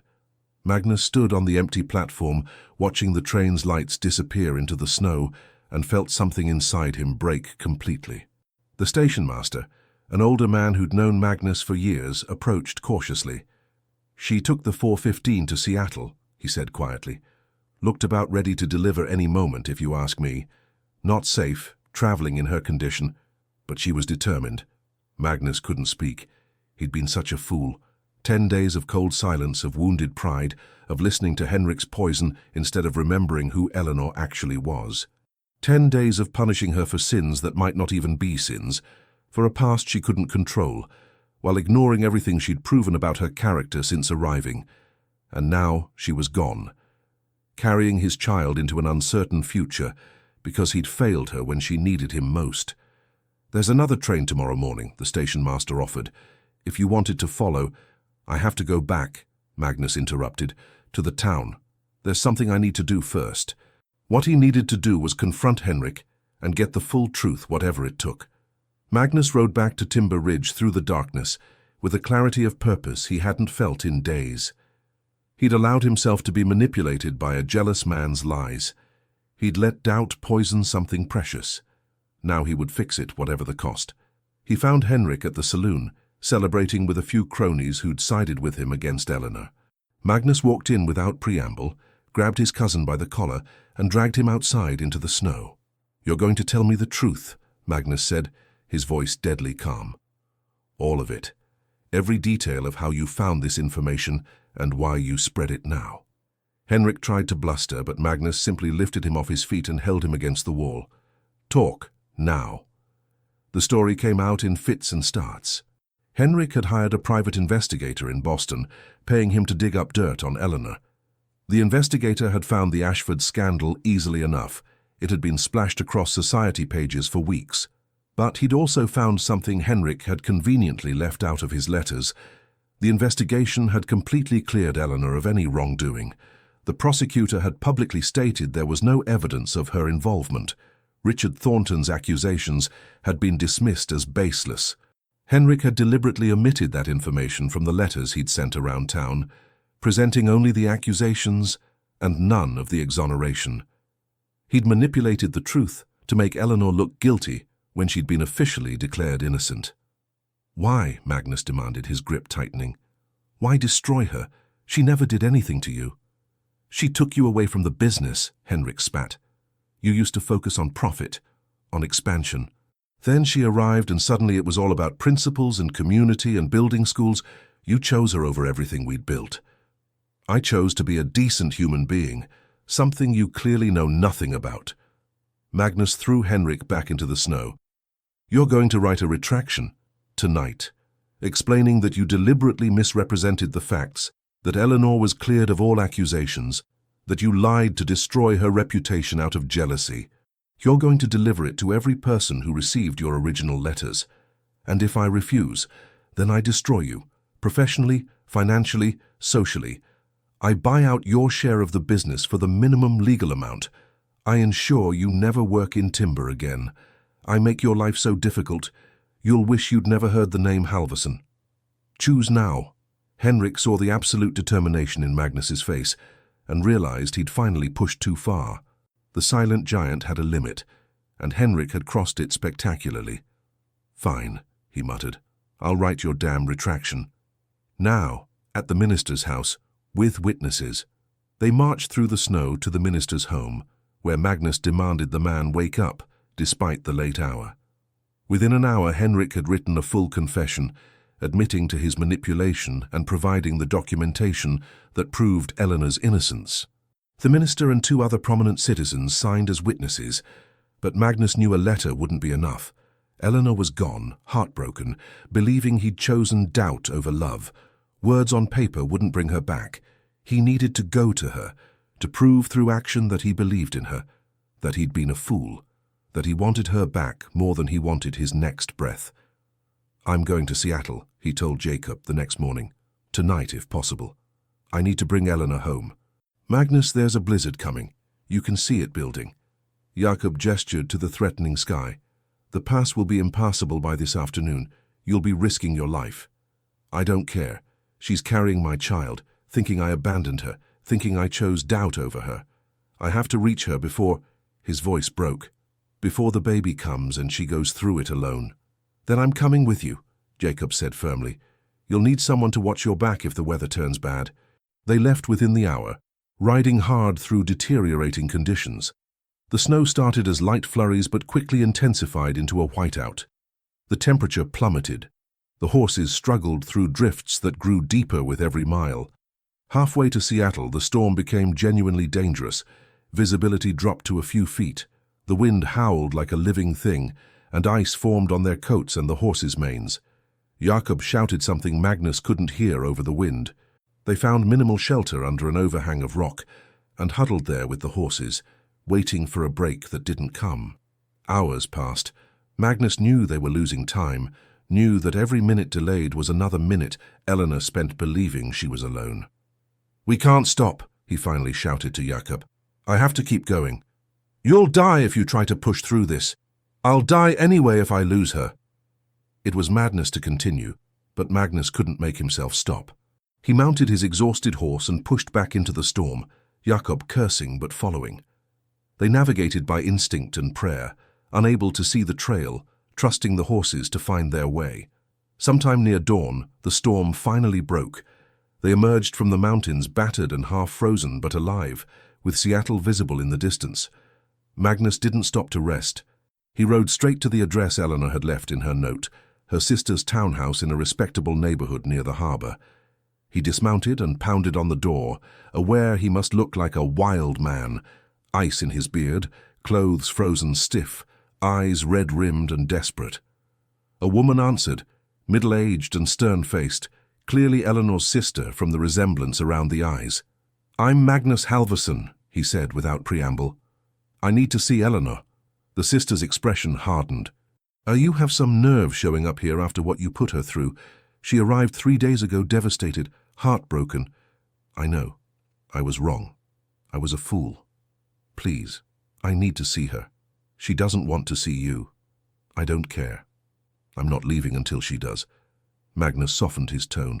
"Please, I love her. I know I failed her, but I'm here now. Let me at least tell her that." The sister studied him for a long moment, then sighed. "She's upstairs, in labor. Started yesterday evening."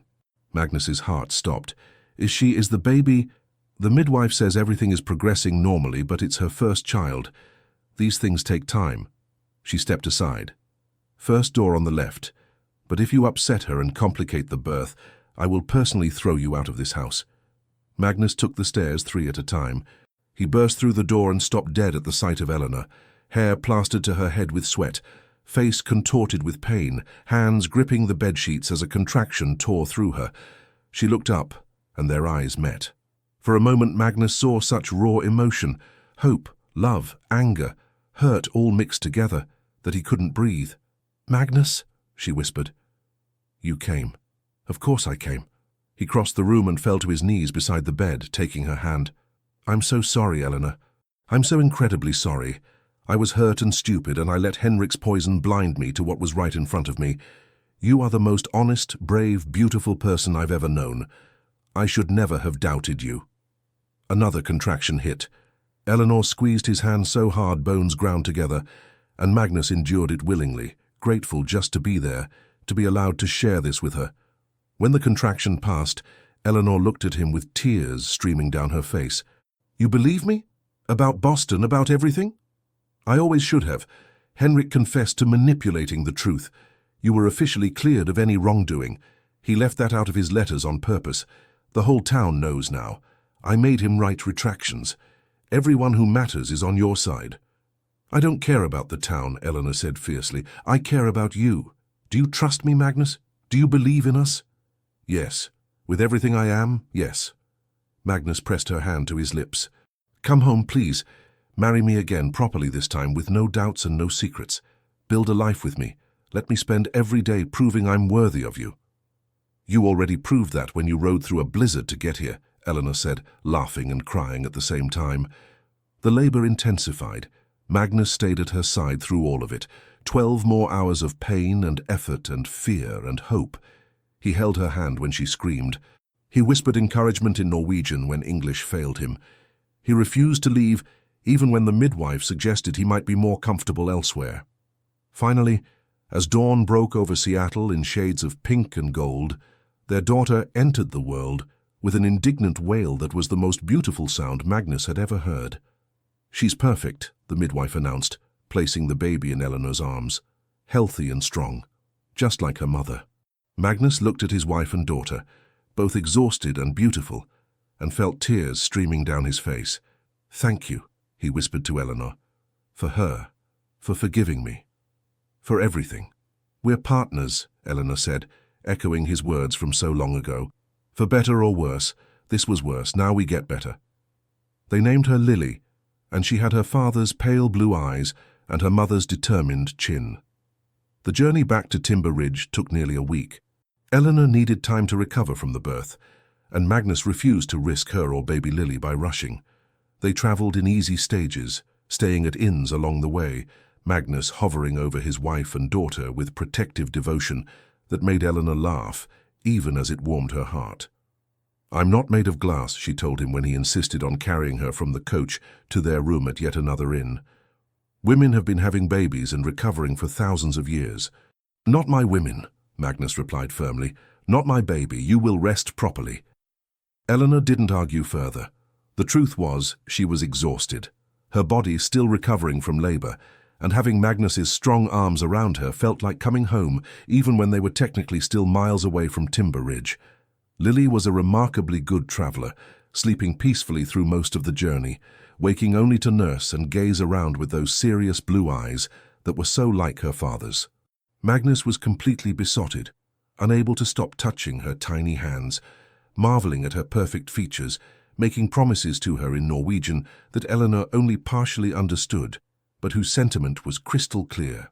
They arrived in Timber Ridge on a bright February morning, the town blanketed in fresh snow that made everything look clean and new. Word of their approach had somehow preceded them, probably Jakob sending a telegraph from one of the stations along the route, and what greeted them at the edge of town took Eleanor's breath away. It seemed like the entire population had turned out. People lined the main street, and as Magnus drove the wagon slowly forward, they began to cheer. Women waved handkerchiefs, men removed their hats, children ran alongside the wagon, laughing and calling greetings. Anna Lindquist was at the front of the crowd with her husband Jacob, tears streaming down her face. "Welcome home," she called. "Welcome home, Eleanor."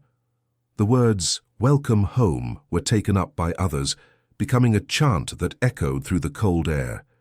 Eleanor felt her own tears starting, overwhelmed by this reception after everything that had happened.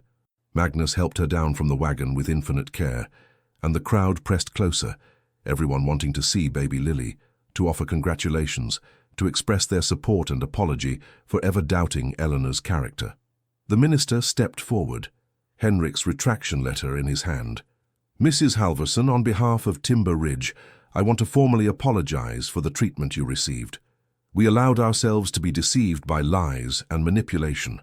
Your character has always been above reproach, and we should have seen that from the beginning. Can you forgive us?" Eleanor looked around at these people who'd become her community despite everything, the rough loggers who'd initially mocked her, the women who'd eventually accepted her, the children she'd taught. They weren't perfect. They'd made mistakes, allowed doubt to overcome reason, but they were here now, offering genuine repentance and welcome. "There's nothing to forgive," she said, her voice carrying across the sudden silence. "We all believed lies because they were told convincingly by someone we thought we could trust. What matters is that the truth came out, and we can move forward together." The crowd erupted in cheers again. Magnus's arm came around Eleanor's waist, solid and warm, and she leaned into him, feeling truly home for the first time since those terrible letters had arrived. Over the following days, the full extent of Henrik's downfall became clear. Magnus had bought out his cousin's share of the business as promised, and Henrik had left the region entirely, last heard to be working for a timber operation in Oregon under a manager who had no patience for schemes or manipulation. The Logging Association had formally censured him, ensuring his reputation would follow him wherever he went. More importantly, the community had rallied around Magnus and Eleanor with a fervor that felt like redemption. The schoolhouse, which had been shuttered during Eleanor's absence, reopened to even more students than before. Parents who'd been hesitant now actively encouraged their children to attend, seeing education as increasingly valuable in a changing world. Eleanor settled back into teaching with joy, though she now brought baby Lily to the schoolhouse, setting up a small cradle near her desk where the baby would sleep while Eleanor worked. The students were fascinated by the infant, treating her like a communal pet, and Lily seemed to thrive on the attention. Magnus's business continued to flourish. His reputation for integrity had been enhanced rather than damaged by the Henrik situation. People respected how he'd fought for his wife, how he'd refused to compromise his principles even when pressured. Contracts flowed in from railroad companies and mill operators who wanted to work with someone they could trust absolutely. But more than business success, Magnus had changed in subtle ways.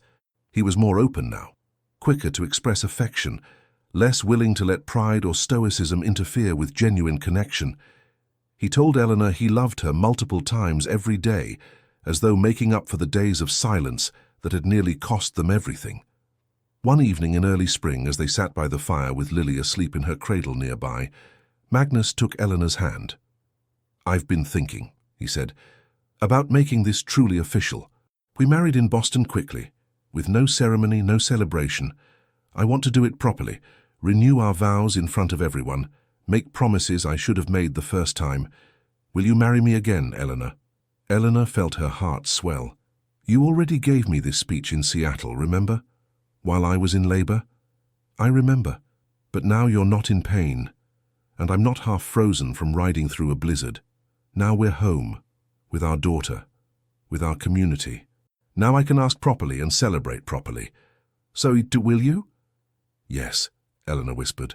"Always, yes." The vow renewal was planned for late April, when the mountain would be at its most beautiful, covered in wildflowers and new growth. It became a community project, with everyone contributing something. Anna organized the reception. Jakob and the loggers built an arbor of woven branches. The minister prepared a special ceremony, and even the children Eleanor taught made decorations and practiced a song to perform. Henrik's betrayal had inadvertently unified Timber Ridge in a way prosperity alone never could. The shared shame of having believed his lies, followed by the shared joy of Eleanor's return and Lily's birth, had forged bonds that felt unbreakable. On the day of the ceremony, Eleanor wore a dress she'd sewn herself from fabric Magnus had ordered from San Francisco. Blue silk that matched his eyes, simple but elegant. Magnus wore new clothes too, looking uncomfortable in the formal attire, but willing to endure it for Eleanor's sake. They stood under the arbor with Lily in Anna's arms nearby, and Magnus made his vows in English that had become confident and clear. "Eleanor, I promise to trust you even when doubt whispers. I promise to choose you every day in every circumstance. I promise to build a life worthy of the love you've given me. I promise to be your partner, your protector, your home." Eleanor's own vows came through tears. "Magnus, you saved me when I had nowhere else to go, but you did more than that. You gave me a place to belong. You believed in me when I barely believed in myself. You are my strength, my joy, my future. I promise to stand beside you through every challenge, to build this life we've started, to love you until my last breath and beyond." When the minister pronounced them husband and wife, again, Magnus kissed Eleanor with such tenderness and passion that the crowd erupted in cheers and applause. He swept her up in his arms, spinning her around while she laughed. And for that perfect moment, everything in Eleanor's world was exactly right. The reception lasted until well after dark, with food and music and dancing. Magnus, who'd claimed he didn't dance, surprised Eleanor by pulling her into a clumsy but enthusiastic waltz that had everyone laughing and clapping. He whispered in her ear, "I practiced. For you. You're perfect," Eleanor whispered back, and meant it with her whole heart. As the celebration wound down and guests began departing, Anna pulled Eleanor aside. "You know what you've done here, don't you?" "What do you mean?" "You've changed Timber Ridge. Before you came, we were just a rough logging camp, thinking only about survival and profit. You brought education, culture, community. You made us want to be better. That's a gift, Eleanor." Eleanor shook her head. "I didn't do that alone. Magnus built the school. You and the others supported it. This is everyone's achievement." "Maybe," Anna said with a smile, "but you were the catalyst, don't forget that." That night, lying in bed with Magnus's arms around her and Lily sleeping peacefully in her cradle, Eleanor reflected on the journey that had brought her here.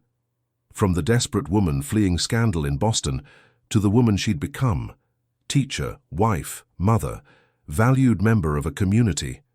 The transformation felt miraculous. "What are you thinking?" Magnus asked, his breath warm against her hair. "That I'm grateful for everything that happened, even the hard parts, because it all led here, to this moment." Magnus pulled her closer. "I am grateful too, for the day you stepped off that train, for every day since, for forever." Outside, the mountains stood eternal and unchanging, bearing witness to their happiness as it had borne witness to their struggles.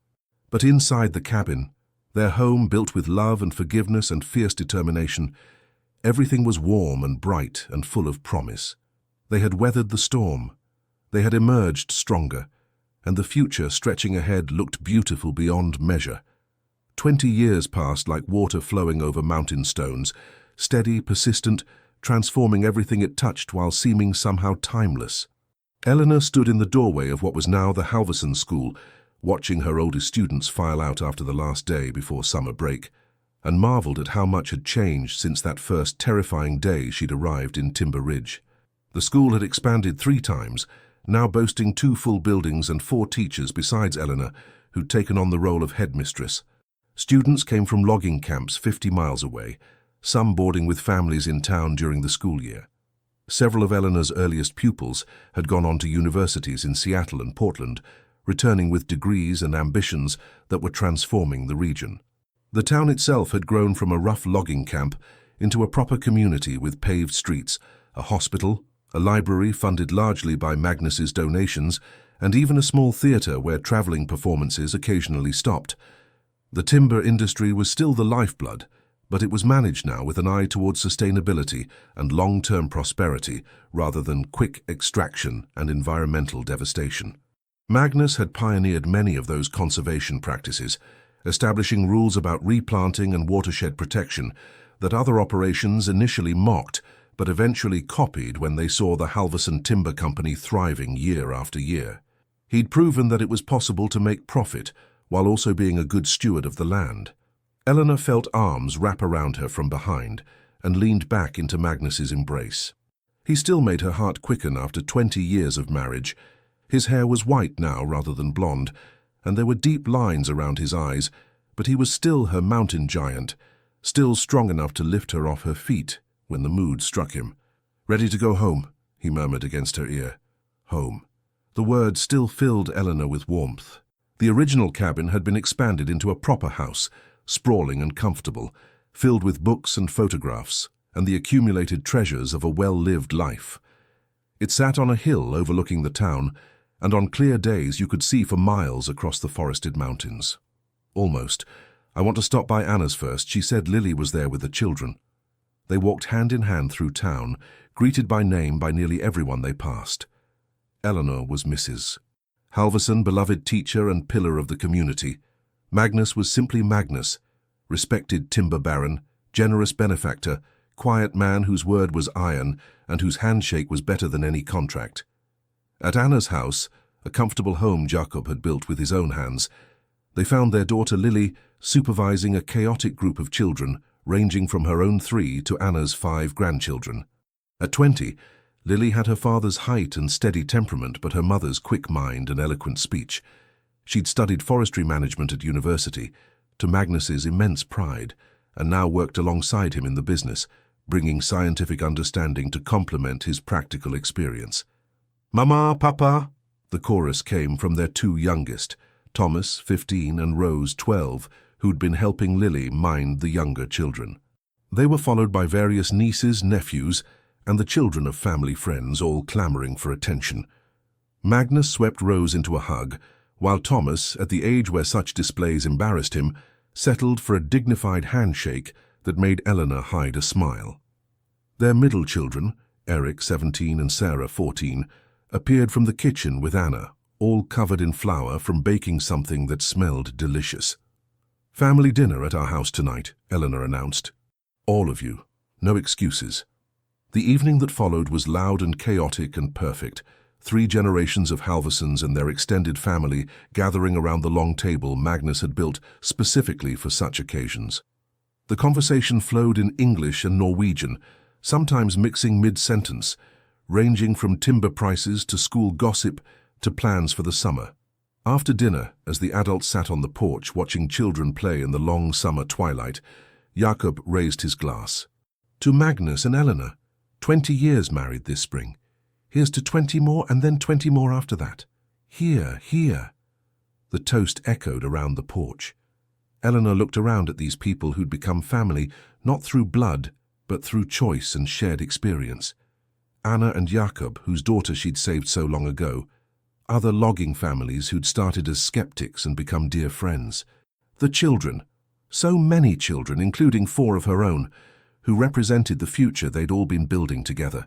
"Speech," someone called, and others took up the demand until Magnus finally stood, clearly uncomfortable with the attention, but willing to endure it.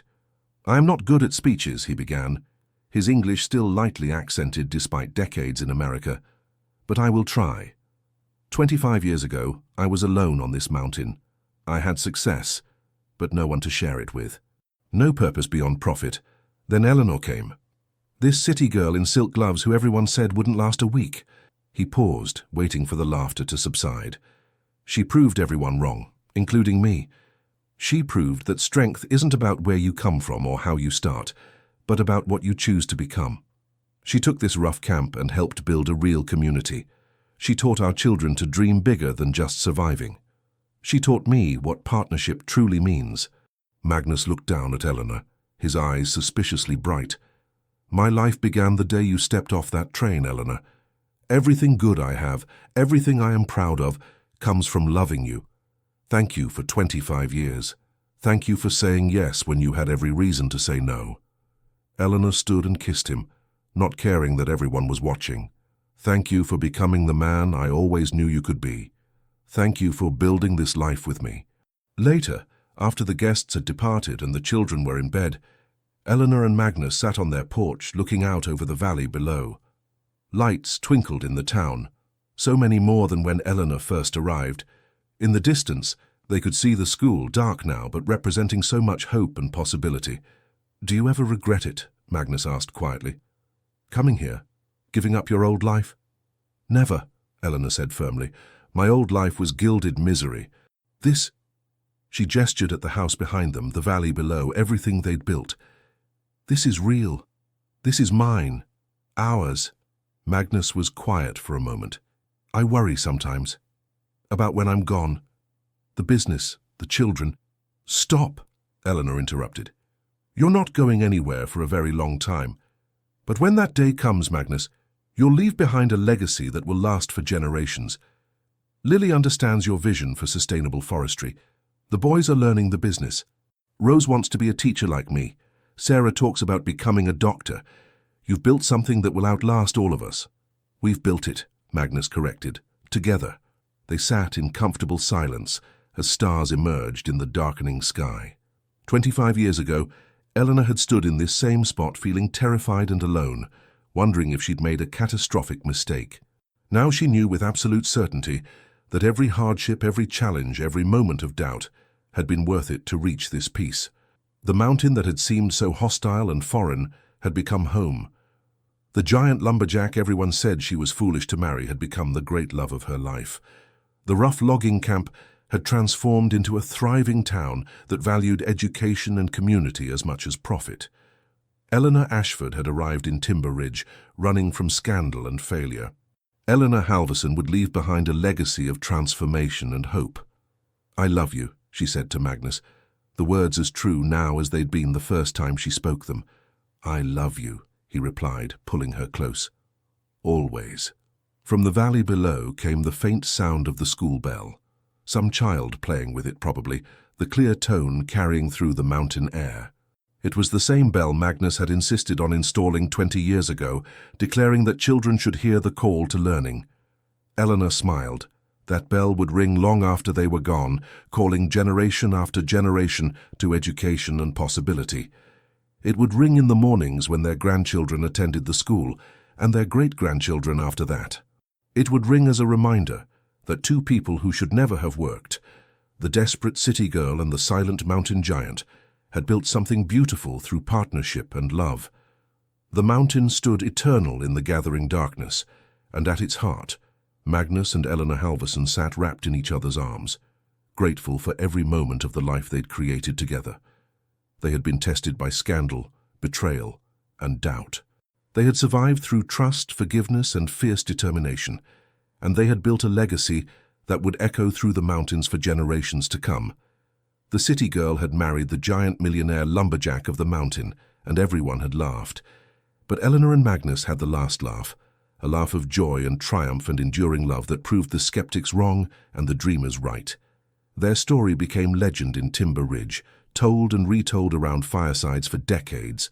The school Eleanor founded still stands, expanded and modernized but bearing her name. The forestry practices Magnus pioneered became industry standard, and the love they shared, tested by fire and proven true, became the ideal that other couples aspired to. Some stories have endings, others have echoes that never stop reverberating. The story of Magnus and Eleanor Halverson was the latter kind, a testament to the transformative power of love, the strength found in partnership, and the beautiful truth that home isn't where you start, but where you choose to build your life. And they built something magnificent.